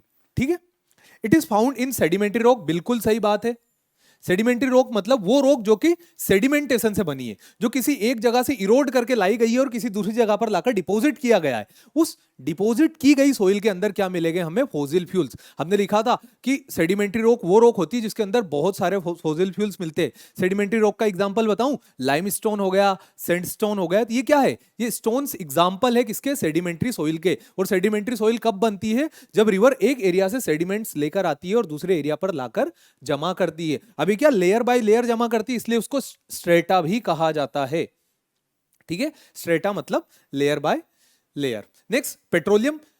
लाइक कोल की तरह ही पेट्रोलियम भी बहुत बड़ा फॉसिल फ्यूल है। और आपको तभी पता चल ही गया होगा, अलग अलग राज्य में अलग अलग भाव चल रहे पेट्रोल के। किसी स्टेट के अंदर पेट्रोल हमें 110 का मिलता है, वहीं किसी दूसरे स्टेट के अंदर हमें पेट्रोलियम 113 114 मिलता है। तो ये पेट्रोलियम क्यों इसके रेट बढ़ रहे? क्योंकि फॉसिल फ्यूल धीरे धीरे खत्म होते जा रहे।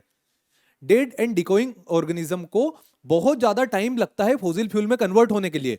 बट हमारे जो व्हीकल्स है, वो व्हीकल्स हम इतने ज्यादा चलाते हैं कि जितना भी ईंधन बन रहा है, जितना फॉसिल बन रहा है, उससे ज्यादा था हम खत्म कर देते।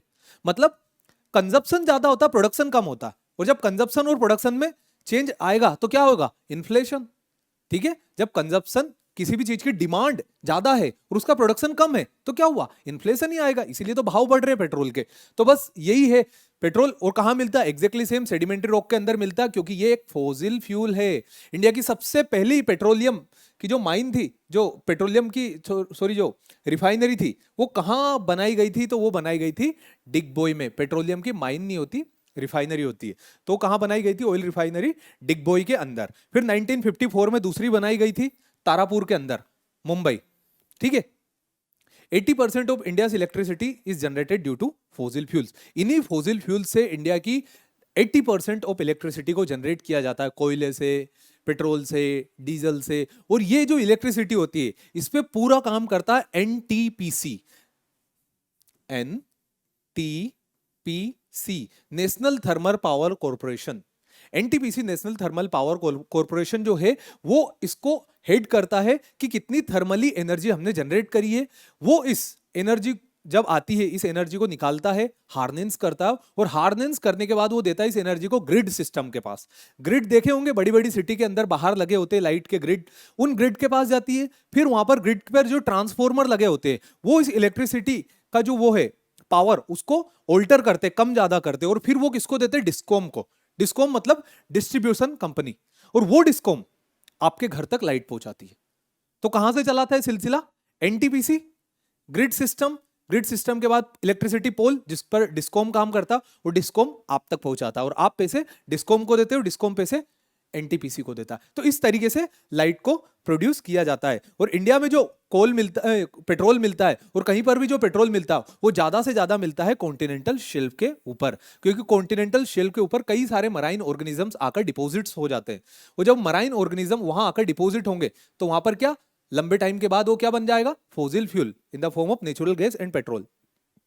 आगे बात करते हैं नेचुरल गैस की। जब पेट्रोल निकालते हैं, तो पेट्रोल के निकलने के साथ साथ नेचुरल गैस भी निकल के आती है, जिसे डोमेस्टिक और इंडस्ट्रियल पर्पस के लिए हम यूज करते हैं। इंडिया के अंदर जैसलमेर, कृष्णा गोदावरी का डेल्टा, त्रिपुरा, मुंबई, ठीक है, ये एक ऐसी जगह है जहां पर नेचुरल गैस बहुत ज्यादा निकाली जाती है। और जितनी भी पावर स्टेशन है, उन पावर स्टेशन में नेचुरल गैस 10% कंट्रीब्यूट करता है इलेक्ट्रिसिटी को जनरेट करने के लिए। समझ रहे हो? तो नेचुरल गैस जो कि एक फॉसिल फ्यूल है, कोल जो कि एक फॉसिल फ्यूल है, और पेट्रोलियम जो कि एक फॉसिल फ्यूल है, ये सभी बहुत ज्यादा कंट्रीब्यूट करते हैं देश की एनर्जी को जनरेट करने के लिए, देश की इलेक्ट्रिसिटी को जनरेट करने के लिए। और ये भी उसी तरीके से बनता है नेचुरल गैस भी, जिस तरीके से पेट्रोल बना, जिस तरीके से क्या बना? हमारा कोल बना। ठीक है, फॉसिल फ्यूल में। और ये कहां से निकाल जाता है? सबसे ज्यादा ये निकलते हैं कॉन्टिनेंटल शेल्फ से। जैसे कृष्णा गोदावरी का भी जो डेल्टा है, मतलब वो बाहर ही है। ठीक है, तो यहां से ये कॉन्वेक्शनल जो सोर्स है एनर्जी का, जिसमें नेचुरल गैस है, वो निकाला जाता है। Next, hydel energy. Hydel energy को भी हम काफी पहले से यूज करते आ रहे। हाइडल एनर्जी क्या होता है? आप सभी लोगों ने कई बार पढ़ा भी होगा, 9th में पढ़ा होगा, 10th में पढ़ा होगा, 8th में पढ़ा होगा। एनसीईआरटी के अंदर 8th में मेंशन है। इवन ये फोटोग्राफ भी मैंने एनसीईआरटी से ही लिया है।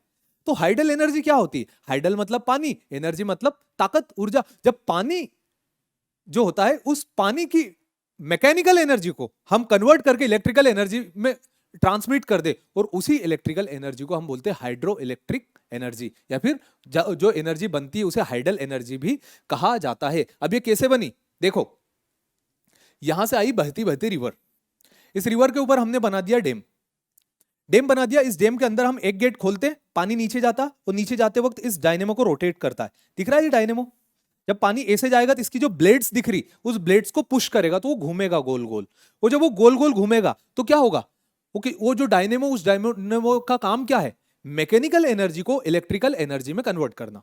कैसे, उस डायनेमो को अंदर लगा है मैग्नेट, और उस मैग्नेट के अंदर जब वो कॉपर घूमेगा, ठीक है, तो इलेक्ट्रोमैग्नेटिक एनर्जी जनरेट होगी, तो क्या हुआ, ये मैकेनिकल एनर्जी कन्वर्ट हो गई इलेक्ट्रोमैग्नेटिक एनर्जी में, फिर इस इलेक्ट्रोमैग्नेटिक एनर्जी को हमने पावर स्टेशन में एब्जॉर्ब कर लिया, फिर यहां से हमने ऊपर निकाल के इन लाइट के पोल से फर्दर आगे भेज दिया, ठीक है, तो ये क्या हो गई, हमारी हाइडल एनर्जी होगी। अब इंडिया जो है जिसके अंदर पेरेनियल रिवर भी है, पेनिनसुलर रिवर भी है, मॉनसून भी 4 महीने की बारिश होती है जिसे अपन चौमासा बोलते हैं, तो ऐसे एरिया के अंदर हाइड्रो इलेक्ट्रिसिटी को जनरेट करने का बहुत ज्यादा पोटेंशियल है, और हमारा देश इसके ऊपर काम भी करता है, ठीक है। जैसे बड़े बड़े जो डेम्स है, जैसे भाखरा नांगल डैम, इंदिरा सागर डैम, इंदिरा सागर जो डैम है वो सेकंड लार्जेस्ट डैम है इंडिया का, जो मध्य प्रदेश में नर्मदा नदी के ऊपर बना हुआ है। जब हमने डेम्स पढ़े थे तो वहां बात की थी, तो उस पर पुनासा एक हाइड्रो इलेक्ट्रिक पावर स्टेशन बना हुआ है, तो क्या करता है, इलेक्ट्रिसिटी को जनरेट करता, फिर फर्दर ट्रांसमिट करता है, ठीक है। तो इसी तरीके से हाइडल एनर्जी देश के अंदर जनरेट की जाती है। नेक्स्ट, अब हम बात करते हैं non conventional source of energy की, या फिर जिसे हम रिन्यूएबल सोर्स ऑफ एनर्जी भी कहा जाता है, जिन्हें हम फिर से यूज कर सके। तो सबसे पहला है सोलार एनर्जी। सोलार एनर्जी तो इंडिया की बहुत अच्छी होनी चाहिए। क्यों अच्छी होनी चाहिए? सोलार एनर्जी इंडिया की इसलिए अच्छी होनी चाहिए क्योंकि India is situated in a tropical country. India के अंदर 300 दिन धूप गिरती, धूप तो सारे 12 महीने गिरती, बट 300 दिन तेज धूप गिरती है। कौन कौन से 300 दिन? मतलब 10 महीने। जो 2 महीने हैं दैट इज दिसंबर एंड जनवरी, उस दिसंबर और जनवरी के टाइम पर इंडिया के अंदर थोड़ा सा कम इंसोलेशन आता है। क्यों? क्योंकि सन इज इन सदर्न हेमिस्फीयर। उस वक्त सन कहां चला जाता है? सदर्न हेमिस्फीयर में, ऑस्ट्रेलिया तरफ। अब वो तो प्रकृति है, धरती है, उसमें ऐसा थोड़ी ना कि सिर्फ और सिर्फ एक देश है भारत जिसका ध्यान रखना। सूरज जो देवता है, सूर्य देव, उनको तो सदर्न हेमिस्फीयर में भी जाना पड़ेगा, ठीक है। उनको तो, हमें तो हमारी चिंता, उन्हें तो पूरे जहां की चिंता है। तो सदर्न हेमिस्फीयर में जाएंगे, वो ऑस्ट्रेलिया जैसी बाकी सारी कंट्री को सनलाइट देंगे, वहां गर्मी करेंगे, और गर्मी करने के बाद वहां पर बारिश होगी। बस ऐसा कैसा उन्होंने जून में हमारे यहां कर देना है। तो क्या होगा, जो सोलर एनर्जी में इंडिया के अंदर 300 दिन, मतलब जनवरी, फरवरी, मार्च, अप्रैल, मई, जून, जुलाई, अगस्त, सितंबर, अक्टूबर, नवंबर, नहीं नवंबर तक, मतलब जनवरी और दिसंबर का महीना हटा दो। आप तो सारे महीने क्यों बोलना, जनवरी का हटा दो और दिसंबर का, फरवरी से लेके तो नवंबर तक के महीने में इंडिया के अंदर सफिशिएंट अमाउंट में सनलाइट आती है, और वो सनलाइट यूज की जाती है सोलर पैनल के थ्रू सोलर एनर्जी को जनरेट करने के लिए। देखो, सोलर एनर्जी इंडिया बहुत जनरेट करता है, मेंशन ना करे वो एक अलग बात है। जैसे आप सपोज करो हम 2 लोग हैं, है ना, एक आप और एक मैं। आप लोग इंडिया से हो और मैं इक्वेटोरियल कंट्री से हूं, किसी कोंगो, मैं कोंगो से हूं और आप इंडिया से हो। कोंगो में क्या होता है, रोज बारिश होती है। इक्वेटोरियल क्लाइमेटिक रीजन में पड़ा था। जब उस जगह पर रोज बारिश होती है तो क्या होगा, वहां पर कपड़े इतनी आसानी से नहीं सूखेंगे। कपड़े सुखाने के लिए क्या करना पड़ेगा, हमें ड्रायर यूज करना पड़ेगा। तो हम क्या फोकट की एनर्जी काहे में लगाएंगे, ड्रायर में लगाएंगे ना। अब जब कपड़े नहीं सूखेंगे तो ड्रायर लगाना ही पड़ेगा। बट इंडिया के अंदर ड्रायर की जरूरत नहीं पड़ती। क्यों? क्योंकि इंडिया के अंदर धूप सुखा देती। तो ये धूप जो एनर्जी कपड़े सुखा रही, इसको हमने मेंशन नहीं किया, बट इसको हमने यूज किया है। तो सोलर एनर्जी हर जगह मेंशन नहीं की हमने, कि हम बोल रहे कि आज हमने 10 जींस सुखाने के लिए 10 मेगावाट एनर्जी ली, ऐसा कहीं भी मेंशन नहीं करते हम। वो क्यों करें, प्रकृति है, सूरज उसने हमें दी है तो हमने लिए, ठीक है। तो यहां पर इंडिया के अंदर जब सफिशिएंट अमाउंट में सोलर एनर्जी मिलती है तो हमारे कपड़े भी सूखते हैं, सब कुछ होता है। वहीं इक्वेटोरियल रीजन, जो इक्वेटोरियल एरिया के अंदर जो कंट्रीज आती है, वो बेचारे क्या करते हैं, कपड़े सुखाने के लिए अलग से एनर्जी लगाते। तो वो जो सुखाने के लिए जो अलग से एनर्जी उन्होंने इनपुट की, वो तो हमारी बच गई ना, बची ना वो एनर्जी। तो दूसरा, अगर हम हाई लेटीट्यूड्स पर जाएंगे, जैसे यह 0 डिग्री, हम जाएंगे 70 डिग्री पर, तो 70 डिग्री नॉर्थ में जब जाएंगे तो जो कंट्रीज है 70 डिग्री नॉर्थ में, कनाडा, रशिया, ये लोग वहां पर रहने के लिए क्या चलाते, हीटर चलाते। तो इनको हीटर में एनर्जी देना पड़ा, बट हमने तो नहीं दी ना। हमें किसने एनर्जी, सूरज ने एनर्जी दी। तो ठीक है, ये इस तरीके से सोलर एनर्जी हमारे लिए हेल्पफुल है, जो कि हम बहुत जगह मेंशन नहीं करते, बट देखते हैं सोलर एनर्जी क्या होता है, कहां कहां प्लांट लगाए गए हैं। Andhra Pradesh is now home of largest floating solar power plant. Floating solar power plant का मतलब क्या होता है, नदी के ऊपर फ्लोटिंग सोलर पावर प्लांट बना दिया। इसके दो फायदे, बताओ मुझे क्या फायदे इसके, सोचो। ठीक है, मैं खुद बताता हूं। पहला फायदा, तो सोलर पावर प्लांट को लगाने के लिए जमीन की जगह बच गई। लैंड रिसोर्स कम है ना हमारे पास, तो लैंड की जगह बच गई। क्यों? क्योंकि उसको हमने कहां लगा दिया, समुद्र के ऊपर या फिर नदी के ऊपर। ठीक है, तो रिवर के ऊपर लगा दिया तो क्या हो गया, पानी की जगह बच गई। अब पहला फायदा क्या हुआ, लैंड कम लगा हमें। और दूसरा फायदा क्या हुआ, जब हमने इस पानी के ऊपर सोलर पावर प्लांट लगा दी, तो सूरज की डायरेक्ट किरणें किस पे नहीं गिर पाई, पानी पे, तो वाटर इवापोरेट नहीं हुआ। वाटर इवापोरेट नहीं हुआ मतलब पानी भी भरा रहेगा हमारे पास, तो पानी भी आ गया और आ गई सोलर पावर प्लांट मतलब एनर्जी भी। तो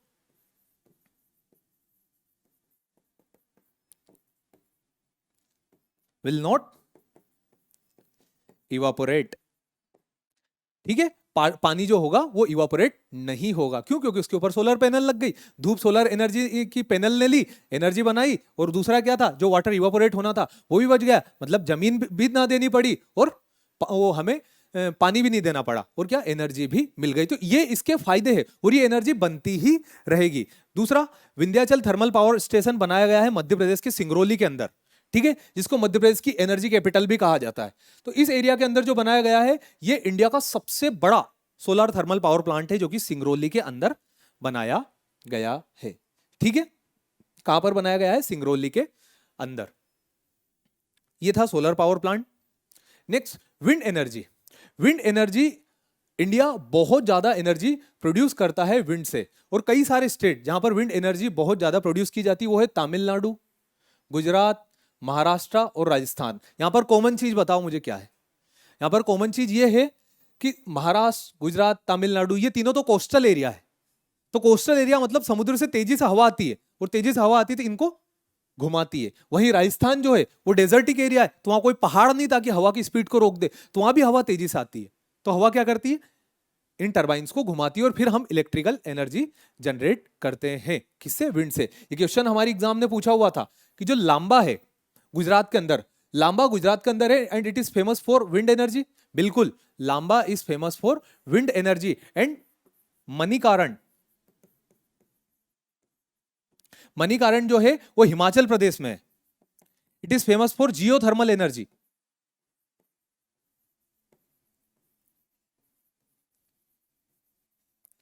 yes, it is famous for geothermal energy. What is geothermal energy? Geo मतलब अर्थ, और टेम्परेचर मतलब थर्मल मतलब टेम्परेचर, तो अर्थ के इंटीरियर से टेम्परेचर को जनरेट करें, दैट इज जियोथर्मल एनर्जी। और वो कहां मिलती है हमें? वो मिलती है हॉट स्प्रिंग्स में।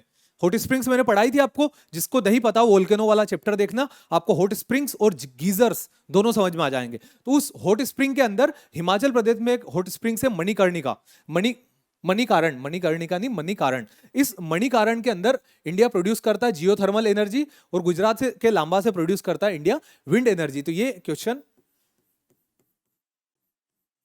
एग्जाम में पूछा गया है।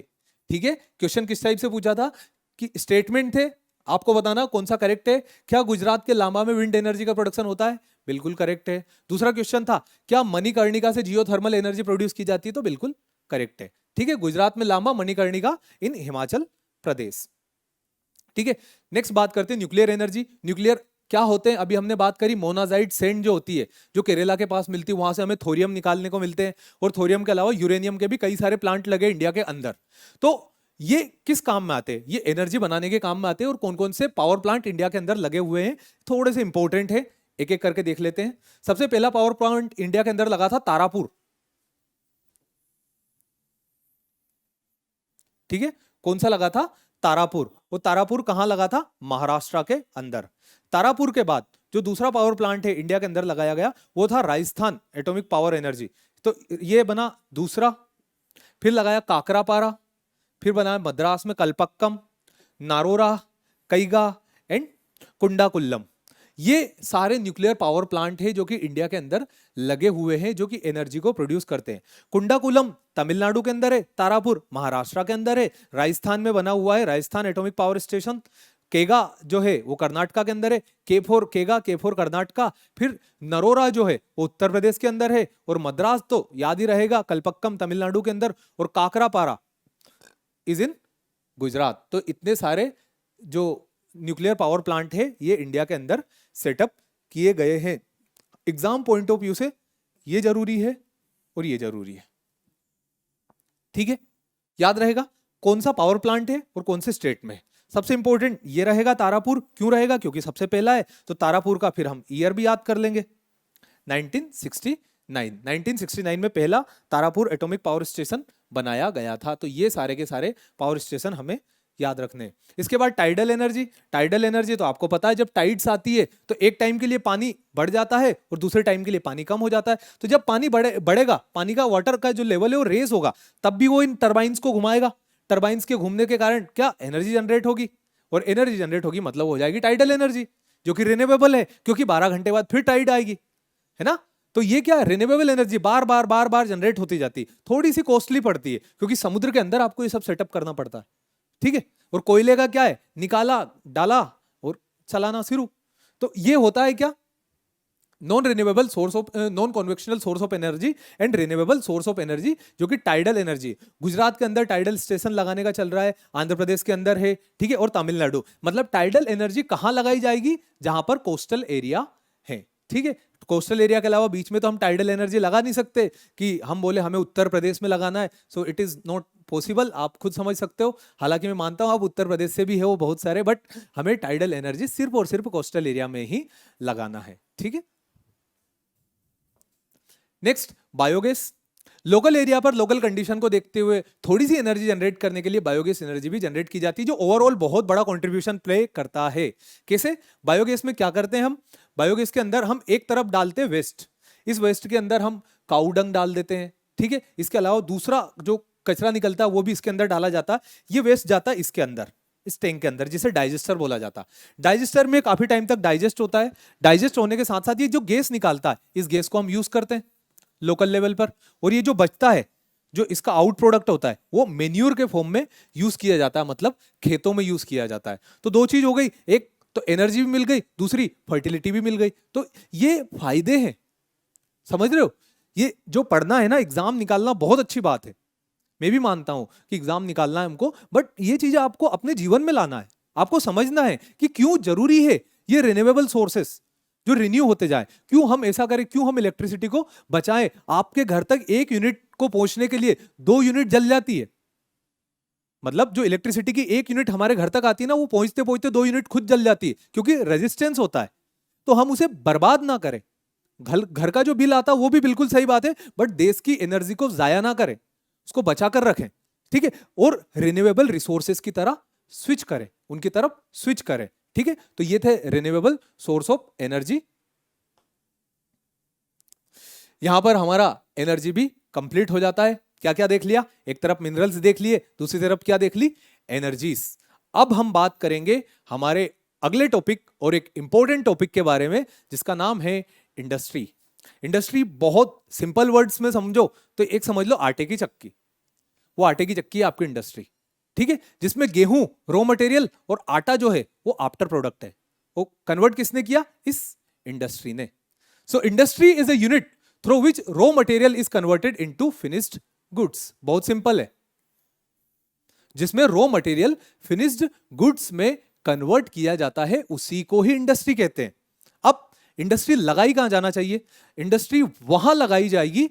अब कुछ पैरामीटर्स इंडस्ट्रीज के भी होंगे, समझो कि आप अब इसको अपने ऊपर ले लो, है ना, खुद के ऊपर ले लो कि आप ओनर हो, ठीक है, किसी इंडस्ट्री के, आपके पास पैसा है, आप इन्वेस्ट करना चाहते हो, तो आप इंडस्ट्री लगाओगे तो आप कहां लगाओगे, कहां आप इंडस्ट्री लगाओगे, है ना। छोटे छोटे बच्चे हो आप अपने दिमाग में एक बार ये सोचो कि आप इंडस्ट्री कहां लगाओगे। सबसे पहली जगह इंडस्ट्री आप वहां लगाओगे जहां पर मार्केट में जिस चीज की डिमांड हो, ठीक है। जैसे एक शहर बना हुआ है, उस शहर में अगर आपको आटा प्रोवाइड करना है तो आप क्या आटे की चक्की लगा लोगे, ठीक है।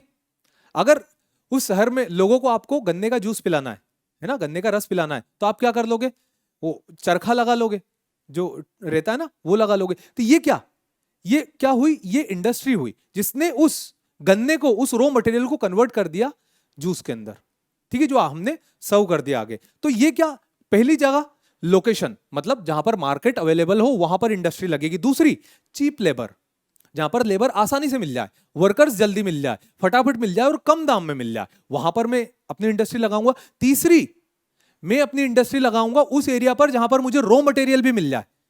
अब ऐसा नहीं कि मैं इंडस्ट्री मेरे को लगाना आयरन एंड स्टील की इंडस्ट्री, आयरन निकलता है सबसे बढ़िया, सपोज करो छत्तीसगढ़ और उड़ीसा से, तो छत्तीसगढ़ और उड़ीसा से आयरन निकल रहा है और मैं इंडस्ट्री लगा रहा हूं पंजाब में, तो ये गलत बात है।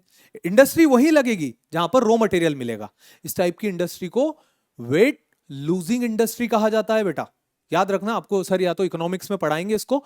वेट लूजिंग होती है और वेट गेनिंग इंडस्ट्री होती है। वेट लूजिंग इंडस्ट्री क्या होती है, इधर देखो, पहले बात करते हैं weight gaining industry, weight losing industry. Weight losing industry, weight losing industry में क्या होता है कि ये है मेरे पास 1 quintal sugar cane, 1 quintal sugar cane को मैं सुगर इंडस्ट्री में दूंगा, और ये 1 क्विंटल सुगर केन जब कन्वर्ट होगा तो इससे क्या 25 kg सुगर बनेगी।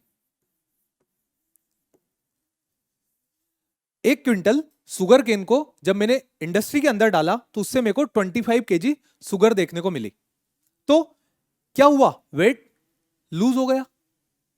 वेट लूज कैसे हुआ, रॉ मटेरियल का वेट कितना था 1 क्विंटल, और फिनिश्ड गुड का रॉ वो कितना रहा 25 kg, मतलब 75 किलो वेट कम हो गया। तो ये हो गई वेट लूजिंग इंडस्ट्री। वहीं वेट गेनिंग इंडस्ट्री में क्या होता है, weight gaining industry like Coca Cola industry. Coca Cola industry में क्या होता है, जो कोको कोला जो केमिकल्स होते हैं वो हमें डालना पड़ता है सिर्फ 10 ग्राम, ठीक है, बाकी पानी ले लो इंडस्ट्री में खुद से, तो कितने 1 लीटर की बोतल हमारी बन जाएगी। तो क्या किया हमने, सिर्फ 10 ग्राम लिया, ठीक है, जो केमिकल था वो हमने क्या लिया, कार्बन और ये 10 ग्राम, और बना कितना दिया हमने 1 लीटर की बोतल। तो क्या हुआ, वेट गेन हुआ, रॉ मटेरियल का वेट कम और फिनिश्ड गुड्स का मटेरियल का वेट ज्यादा। नहीं समझ में आया, रॉ मटेरियल मतलब जो हम उसमें दे रहे हैं, वाटर को काउंट नहीं करेंगे, वाटर वहीं पर मिलेगा इंडस्ट्री में। रॉ मटेरियल मतलब कि जो मेन आइटम है जिसके नाम पर वो इंडस्ट्री चल रही है, तो वो हमने यहां पर दिया कितना 10 ग्राम और निकला कितना 1 लीटर। तो क्या हुआ, वेट वेट क्या हुआ, इंक्रीज हो गया। तो ये हो गई वेट गेनिंग इंडस्ट्री। वही यहां पर हमने 1 क्विंटल तो दिए सुगर केन गन्ने, और उससे निकले कितनी 25 किलो शक्कर, तो ये क्या वेट लूजिंग इंडस्ट्री। समझ रहे हो, जैसे कॉटन इंडस्ट्री है, कॉटन की जो टेक्सटाइल है बड़ी बड़ी होती है, बहुत ज्यादा बड़ी बड़ी। अब ये बड़ी बड़ी जो कॉटन की टेक्सटाइल होती है, ये कॉटन की टेक्सटाइल क्या होती है, ये होती है वेट लूजिंग। क्यों, क्योंकि बहुत ज्यादा हमें कॉटन लाना पड़ता है और उससे एक शर्ट बन के निकलती है, ठीक है, उससे एक जींस बन के निकलता है। इस टाइप से होता है कि रॉ मटेरियल का वेट ज्यादा और फिनिश्ड गुड का मटेरियल कम, उसका वेट कम, तो हो गई वेट लूजिंग और ये हो गई वेट वो हो गई वेट लूजिंग और ये हो गई वेट गेनिंग इंडस्ट्री। अब बात करते हैं industry on different different basis, अलग अलग बेसिस पर इंडस्ट्रीज को किन किन पार्ट्स में क्लासिफाई किया गया है। तो सबसे पहले बात करते हैं industries based on raw material. Raw material के बेसिस पर इंडस्ट्री को कौन कौन से पार्ट में क्लासिफाई किया गया है। रॉ मटेरियल मतलब वो चीज जो इंडस्ट्री को चलाएगी, है ना, असली दम किसमें होगा, रॉ मटेरियल में होगा। तो रॉ मटेरियल के बेसिस पर इंडस्ट्री को हमने क्लासिफाई किया, पहला एग्रो बेस्ड इंडस्ट्री। अब एग्रो बेस्ड इंडस्ट्री में बताओ, टी है ना, कॉफी, कॉफी की इंडस्ट्री, टी की इंडस्ट्री हो गई, शुगर इंडस्ट्री हो गई, ठीक है, चिप्स इंडस्ट्री हो गई, टोमेटो कहां से आता है, पोटैटो कहां से आता है हमारा, वहां से आता है, क्या बोलते हैं उसको, जमीन से, तो वो भी एक एग्रो बेस्ड इंडस्ट्री होगी। उसके बाद आटा बनाने की, ये सारी होगी एग्रो बेस्ड इंडस्ट्री। समझ में आया, जो कि एग्रीकल्चर से अपना रॉ मटेरियल डेराइव करे, that are the agro based industry या फिर एग्रीकल्चर बेस्ड इंडस्ट्री। एग्जांपल समझ में आए। नेक्स्ट, मिनरल बेस्ड इंडस्ट्री, बताने की जरूरत ही नहीं, iron and steel industry, copper industry, ठीक है, एल्यूमिनियम इंडस्ट्री, ठीक है, सिलिकॉन इंडस्ट्री। तो ये कौन सी है, ये मिनरल बेस्ड इंडस्ट्री है। आयरन, एल्यूमिनियम, ठीक है, सिलिकॉन, मैग्नीज, ये जो सारी industry, these are the mineral based industry. अब मिनरल बेस्ड इंडस्ट्री के बाद third marine based industry. Marine based industry में क्या होगा? मराइन बेस्ड इंडस्ट्री के अंदर आ जाएगा हमारी फिश इंडस्ट्री, ठीक है, जो फिश का इंफ्रास्ट्रक्चर होते, मछलियों को लेकर आता है और फिर से अलग अलग चीजें बनाई जाती है, अलग अलग प्रोडक्ट्स बनाए जाते हैं, तो दैट इज मराइन के अंदर क्या आ जाएगा? Fish industry. और उसी मराइन से कुछ चीजें निकलती जैसे पॉलीमेटालिक नोड्यूल्स, तो वो भी किसके अंदर आएगा? मराइन इंडस्ट्री के अंदर आएगा। क्यों? क्योंकि समुद्र के अंदर से आई है, ठीक है, तो ये मराइन इंडस्ट्री होगी। इसके बाद कई सारी छोटे छोटे मेडिसिनल प्लांट्स होंगे जो ओशन से लेकर आएंगे हम, और उनको हम इसी इंडस्ट्री के अंदर यूज करके कई सारी मेडिसिन बनाएंगे। तो ये कौन सी हुई? Marine based industry. क्यों मराइन बेस्ड हुई? क्योंकि ये किससे चल रही है? मराइन रिसोर्सेज के दम पे चल रही है। और हमने किसके नाम पर पढ़ रहे? Based on raw material. तो रॉ मटेरियल पहला कहां से आया? एग्रीकल्चर से, दूसरा मिनरल से, और तीसरा समुद्र के अंदर से। Fourth forest based industry. अब फॉरेस्ट बेस्ड इंडस्ट्री क्या होती? वो इंडस्ट्री जिसको मिनरल्स अपने फॉरेस्ट से मिले, जैसे पेपर इंडस्ट्री। पेपर इंडस्ट्री में क्या होता है? वो क्या बोलते हैं उसको? बांस। बांस को तोड़ तोड़ के उनको इंडस्ट्री में डाल डाल के क्या बनते हैं? पेपर। पेपर इंडस्ट्री कहां से बनी? फॉरेस्ट से। दूसरा लंबरिंग, मतलब कटाई कर करके इंडस्ट्री बनाना, तो कहां से हुई? फॉरेस्ट से बनी। तो लंबरिंग इंडस्ट्री भी यहां से बनी, ठीक है। तो लंबरिंग इंडस्ट्री, पेपर इंडस्ट्री, ये कहां से आ गई? ये सब आ गई हमारी फॉरेस्ट से, ठीक है। फर्नीचर सब इसी के अंदर आएंगे। ये हो गए इंडस्ट्री के types on the basis of raw material. अब on the basis of size, industry को कौन कौन से पार्ट में हमने क्लासिफाई किया हुआ है। तो on the basis of size, industry are classified into large industry, medium industry, small industry and cottage industry, ठीक है। लार्ज इंडस्ट्री जिसमें बहुत ज्यादा मैन पावर लगे, जिसमें इन्वेस्टमेंट मोर देन 1 करोड़ हो, वो हो जाएगी लार्ज स्केल इंडस्ट्री। दूसरी मीडियम स्केल इंडस्ट्री जिसमें 1 करोड़ तक का वो हो हमारा इन्वेस्टमेंट, वो मीडियम स्केल। फिर स्मॉल स्केल इंडस्ट्री जो कि छोटे लेवल पर हो, ठीक है, जिसके लिए कम लेबर की जरूरत लगे, ठीक है, वो क्या हो गई? Small scale industry. उसको उस इंडस्ट्री में क्या लगेगा? बहुत कम लेबर लगेंगे, बहुत कम इन्वेस्टमेंट लगेगा। तो साइज के बेसिस पर लार्ज में मतलब बहुत ज्यादा लेबर, बहुत ज्यादा इन्वेस्टमेंट, मीडियम थोड़े कम लेबर थोड़ा कम इन्वेस्टमेंट, और स्मॉल में बहुत कम लेबर बहुत कम इन्वेस्टमेंट। और कॉटेज इंडस्ट्री घर में ही खोल ली, जो इंडस्ट्री जिसके लिए हमें लेबर की जरूरत ना लगे, वो इंडस्ट्री हो जाएगी कॉटेज इंडस्ट्री, ठीक है। तो कॉटेज इंडस्ट्री क्या होती है? जो हमें जिसके लिए लेबर की जरूरत ना लगे, जो ओनर ही इंडस्ट्री का काम कर ले, दैट इज कॉटेज इंडस्ट्री। तो on the basis of size industry को हमने 4 पार्ट में क्लासिफाई किया। On the basis of ownership industry को हम कितने पार्ट में क्लासिफाई करते? तो on the basis of ownership, पहला पब्लिक सेक्टर इंडस्ट्री, वो इंडस्ट्री जो सिर्फ और सिर्फ गवर्नमेंट चलाए, जिसमें किसी दूसरे का राज ना हो, वो जाएगी पब्लिक सेक्टर इंडस्ट्री, समझे। दूसरी प्राइवेट सेक्टर इंडस्ट्री, जिसको प्राइवेट आदमी चलाए, प्राइवेट जो कॉम्पिटिटर है वो चलाए, तो हो जाएगी प्राइवेट सेक्टर। पब्लिक सेक्टर जिसको सिर्फ गवर्नमेंट, प्राइवेट सेक्टर जिसको प्राइवेट लोग चलाए। और तीसरा जॉइंट सेक्टर, जिसको गवर्नमेंट उसके शेयर किसी को मार्केट में बेच दे, तो वो शेयर जो कि कोई और खरीद लेगा, वो हो जाएगी जॉइंट सेक्टर, क्योंकि पब्लिक प्लस प्राइवेट मिलकर बना जॉइंट सेक्टर। वो फोर्थ कोऑपरेटिव इंडस्ट्री, जिसमें एक गांव के लोग मिलकर कोऑपरेट करके एक इंडस्ट्री बनाए, दैट इज कोऑपरेटिव इंडस्ट्री। जैसे कि आनंद मिल्क उद्योग कहां पर है? गुजरात। तो अमूल जो पीते हो ना आप, अमूल का फुल फॉर्म होता अमिल मिल्क उद्योग लिमिटेड। तो अमूल मिल्क उद्योग लिमिटेड कहां पर देखने को मिलता है? अमूल मिल्क उद्योग लिमिटेड हमें देखने को मिलता है आनंद के अंदर, जो कि गुजरात के अंदर है। वो एक कोऑपरेटिव इंडस्ट्री है। वहां के लोगों ने कोऑपरेट किया आपस में, सभी ने अपना दूध इकट्ठा किया और फिर उसको एक्सपोर्ट करने लग गए, ठीक है। जैसा मध्य प्रदेश में एक और है सांची, भोपाल के पास, वहां पे भी एग्जैक्टली सेम कंडीशन है। सांची का दूध बिकता, सांची का घी बिकता, सांची का पनीर बिकता है, अलग अलग चीजें बिकती है। कैसे बिकती है? क्योंकि उन्होंने अपनी कोऑपरेटिव इंडस्ट्री खोल ली। एक ग्रुप आया, ग्रुप ने अपने साथ साथ जोड़ के सभी को क्या खोल लिया? Cooperative industry. वैसा का वैसे ही अमूल, ठीक है, आनंद मिल्क उद्योग लिमिटेड, दूसरा सांची, ये हो गई कोऑपरेटिव इंडस्ट्री, ठीक है, जो कोऑपरेट करके बनाई जाए। ऐसे ही जॉइंट सेक्टर हो गया, public sector and private sector. तो on the basis of industry, on the basis of ownership, industries are classified into 4 part. On the basis of size, industries are again classified into 4 part. And on the basis of raw material, industries are classified into 4 part. अब एक एक करके अलग अलग industry की बात करते हैं जो कि हमारे देश में मिलती है। पहले बात करते हैं कॉटन टेक्सटाइल की। इंपॉर्टेंट इंडस्ट्री है कॉटन टेक्सटाइल सबसे पहले इंडिया में सेटअप की गई थी 1818 में।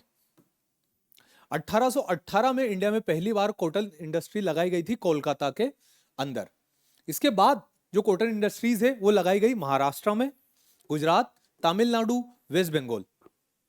अब मुझे ये बताओ महाराष्ट्र और गुजरात में क्यों लगाई गई कॉटन इंडस्ट्री सबसे ज्यादा कॉटन की टेक्सटाइल? बिकॉज यहां पर मिलती है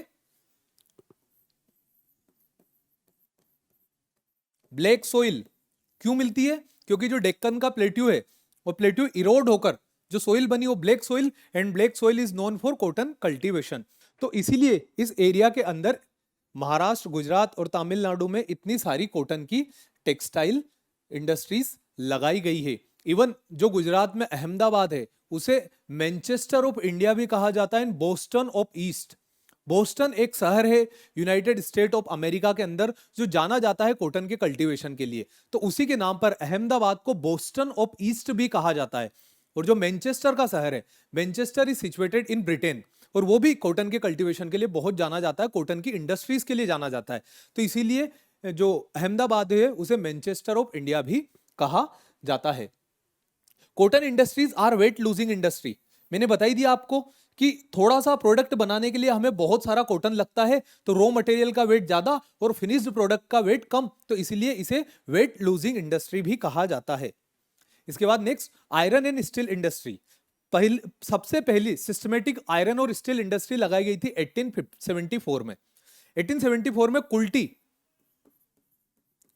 कोलकाता, वेस्ट बंगाल में लगाई गई थी आयरन और स्टील की इंडस्ट्री। इसके अलावा जो आयरन एंड स्टील इंडस्ट्री थी जो हमारी आजादी के बाद लगाई गई थी उसमें सबसे पहली थी भिलाई। भिलाई छत्तीसगढ़ के अंदर है यहां पर, और इसको सेट करवाया गया था छत्तीसगढ़ के द्वारा। ठीक है, छत्तीसगढ़ के अंदर है और लगवाई गई थी रशिया के द्वारा। दूसरी दुर्गापुर वेस्ट बंगाल के अंदर है और इसको लगाया गया था ब्रिटेन के थ्रू। ठीक है, Durgapur. Next Rourkela. Rourkela is situated इन ओडिशा और इसे जर्मनी के थ्रू लगवाया गया था। ठीक है, तो ये तीन सबसे पहली इंडस्ट्री थी जो कि आजादी के बाद हमारे देश में लगवाई गई थी। क्यों? क्योंकि जब हम आजाद हुए थे हमारे पास इतने पैसे भी नहीं थे कि हम आईआईटी खोल ले या फिर कुछ कर ले, तो इन देशों की मदद से हमने अलग अलग जगह आयरन की इंडस्ट्री लगाना शुरू किया और फिर धीरे धीरे देश की अर्थव्यवस्था ग्रो करने लगी। इसके अलावा TISCO Tata iron and steel corporation, ये कहां पर है? It is in Jamshedpur.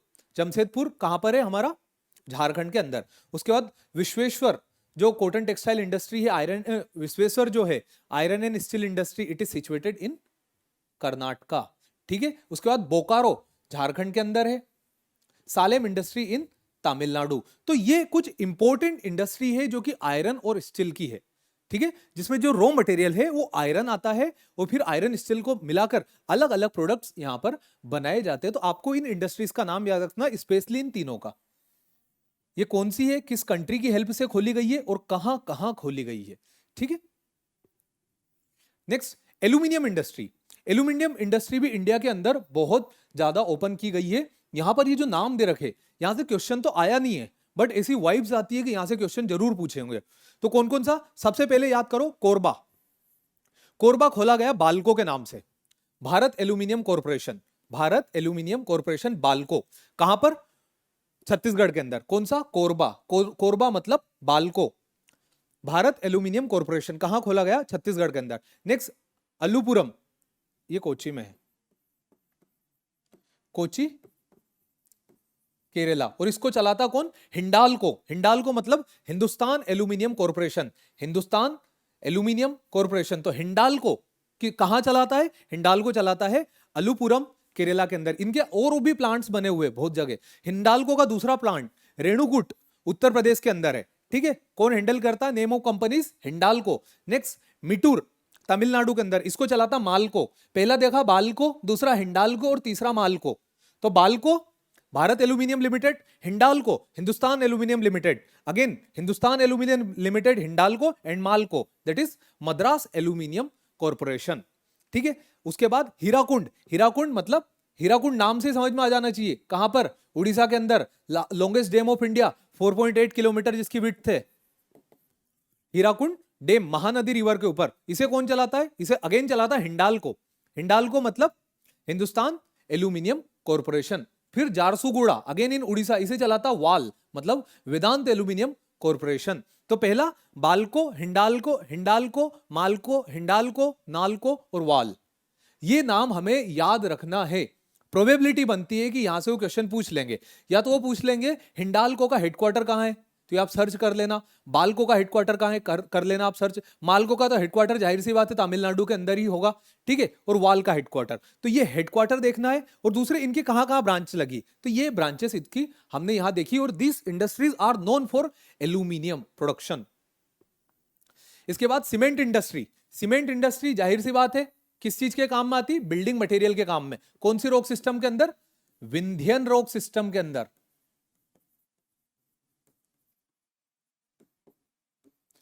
ठीक है।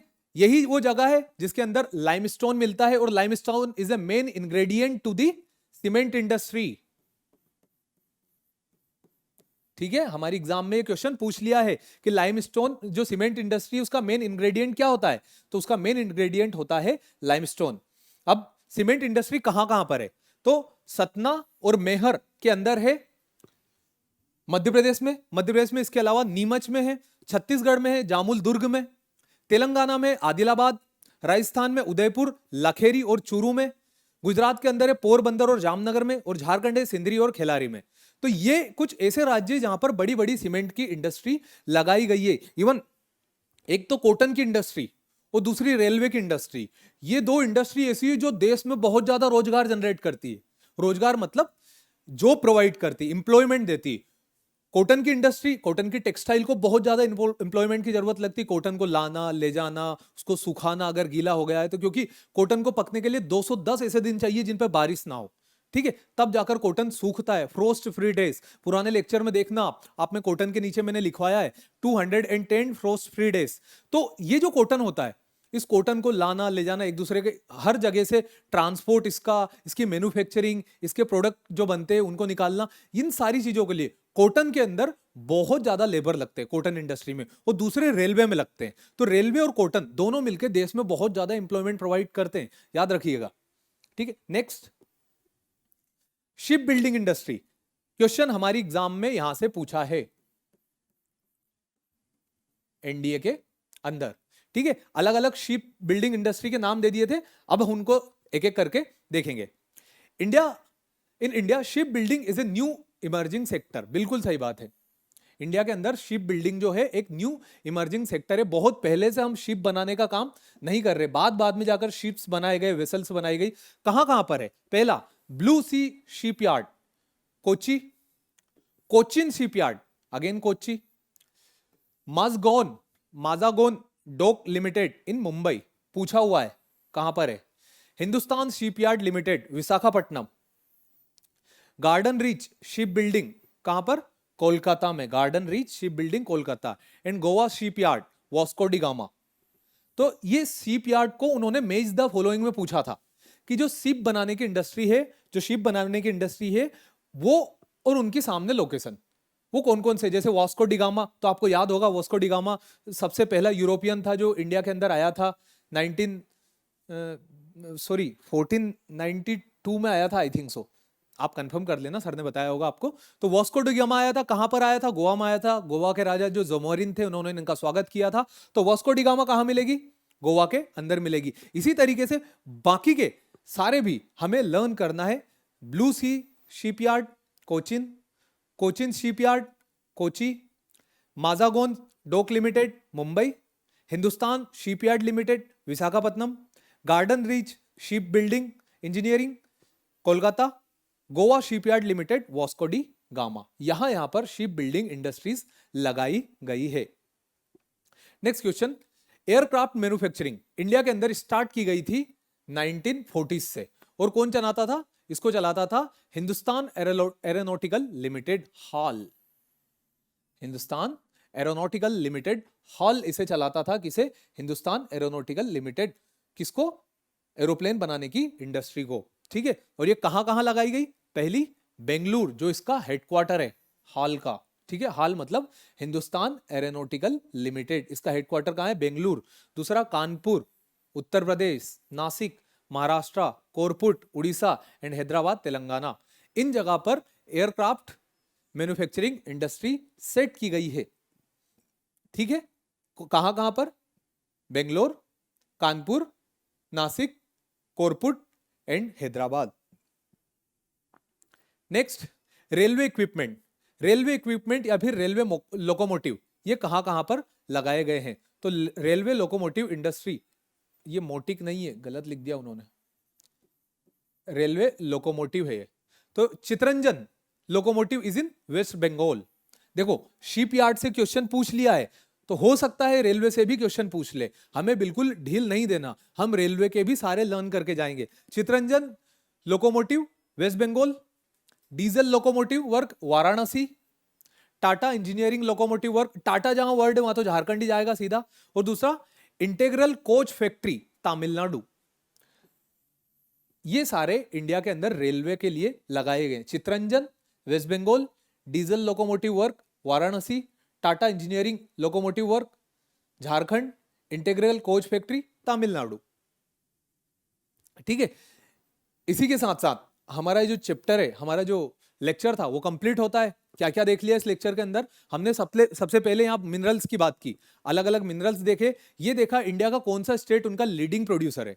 ठीक है, वो बात की। उसके बाद है तो हमने दूसरा एनर्जी देखी, अलग अलग एनर्जी देखी, उनका क्या यूज होता है, कैसे इंडिया में यूज की जाती है, कौन से स्टेट में कौन सी एनर्जी बनाई जाती है, वो देखी। उसके बाद अगला हमने बात की हमारे इंडस्ट्रीज के बारे में। तो अलग अलग बेसिस पर हमने इंडस्ट्रीज देखी और अलग अलग इंडिया की इंडस्ट्रीज देखी। अब हम उससे रिलेटेड कुछ क्वेश्चंस लगाते हैं जो हमारे एग्जाम के अंदर पूछे गए हैं। So first question, which of the following state is proved correct reserve of coal in decreasing order? मतलब कौन सा स्टेट है जिसके अंदर कोल बहुत ज्यादा मिलता है और धीरे धीरे कम होता है? मतलब जिस स्टेट के अंदर सबसे ज्यादा कोल मिलता है, फिर उससे कम, फिर उससे कम, फिर उससे कम। सो सबसे ज्यादा कोल हमें मिलता है झारखंड के अंदर, then Orissa, then Chhattisgarh and then West Bengal. So A will be the answer. जो मैंने कोल का बताया था आपको, वहां जाकर चेक करना, उसमें मेंशन्ड है सबसे ज्यादा जो कोल इंडिया के अंदर झारखंड के अंदर मिलता है, फिर उड़ीसा के अंदर, फिर छत्तीसगढ़ के अंदर और फिर वेस्ट बंगाल के अंदर। सेकंड क्वेश्चन, यहां पर इस टाइप के क्वेश्चन भी हमारी एग्जाम के अंदर पूछे गए और ये एग्जाम का एक प्रीवियस ईयर क्वेश्चन ही है। हमें ये जो माउंटेन रेंजेस है इनको मैप में लोकेट करना है कि ये कहां कहां पर है। ठीक है, सारी माउंटेन रेंजेस को। First is Makalu. Makalu is situated between Kanchenjunga and Mount Everest, मतलब 2। तो मकालू क्या हुई यहां पर 2, कंचनजंगा मकालू के ईस्ट में, मतलब ये वाली, तो ये हो गई हमारी 3। Namcha Barwa is 4th and Mount Everest is 1। ठीक है, तो कौन कौन सी माउंटेन रेंज होगी? पहले हमारी मकालू माउंटेन रेंज जो कि कहां पर है, it is situated between Kanchenjunga and Mount Everest. तीसरी कंचनजंगा हो गई जो कि सिक्किम के बॉर्डर पर है, सिक्किम नेपाल बॉर्डर तक।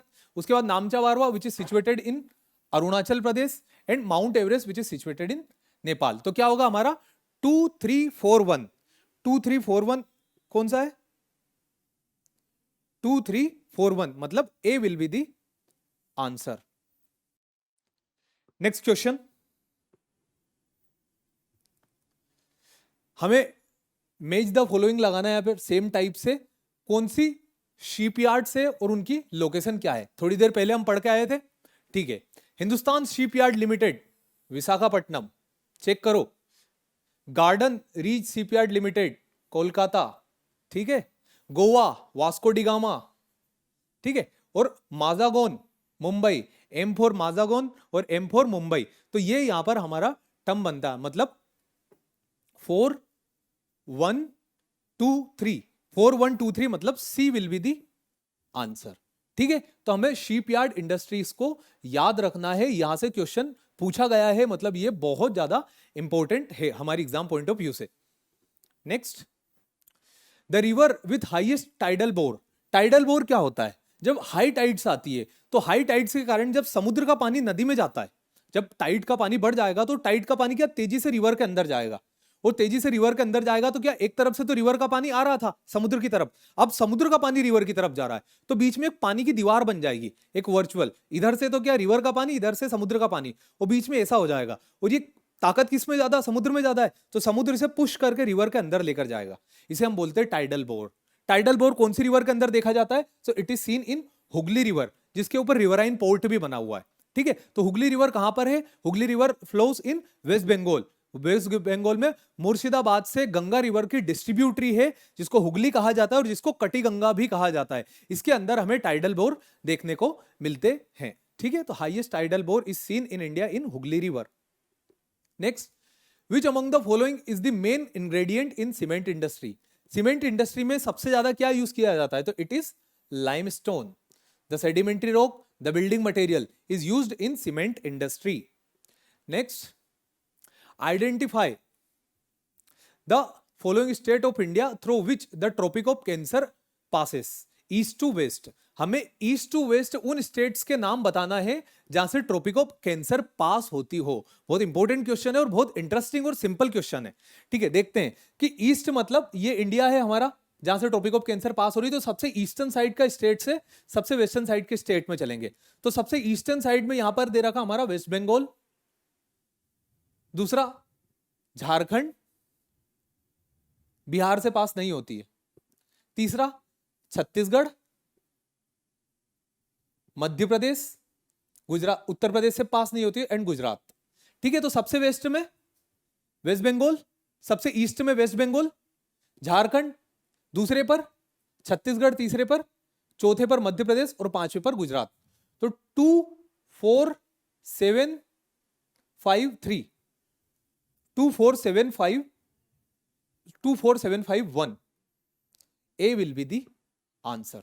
ठीक है, West Bengal 2, 4 Jharkhand, 7 Chhattisgarh, 5th Madhya Pradesh and first Gujarat. ठीक है, तो ये जो है यहां से ट्रॉपिक ऑफ कैंसर पास होता है। अब देख लो ट्रॉपिक ऑफ कैंसर कौन कौन से स्टेट से पास होता।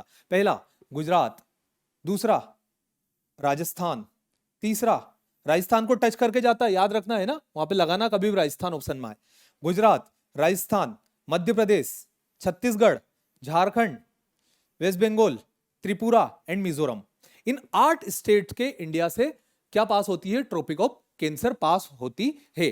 ठीक है, ना तो बिहार से पास हो रही, ना उत्तर प्रदेश से पास हो रही, और ना ही उड़ीसा से पास हो रही। तो कंफ्यूज नहीं होना है, वो पास के स्टेट देंगे, ठीक है, जो उससे बिल्कुल टच होकर चल रहे, ताकि हम गलती कर दे। बट हमें गलती नहीं करना, हमें एग्जाम को नहीं जीतने देना, हमें जीतना है। ठीक है, इसी के साथ साथ आज का हमारा सेशन कंप्लीट होता है। जय हिंद।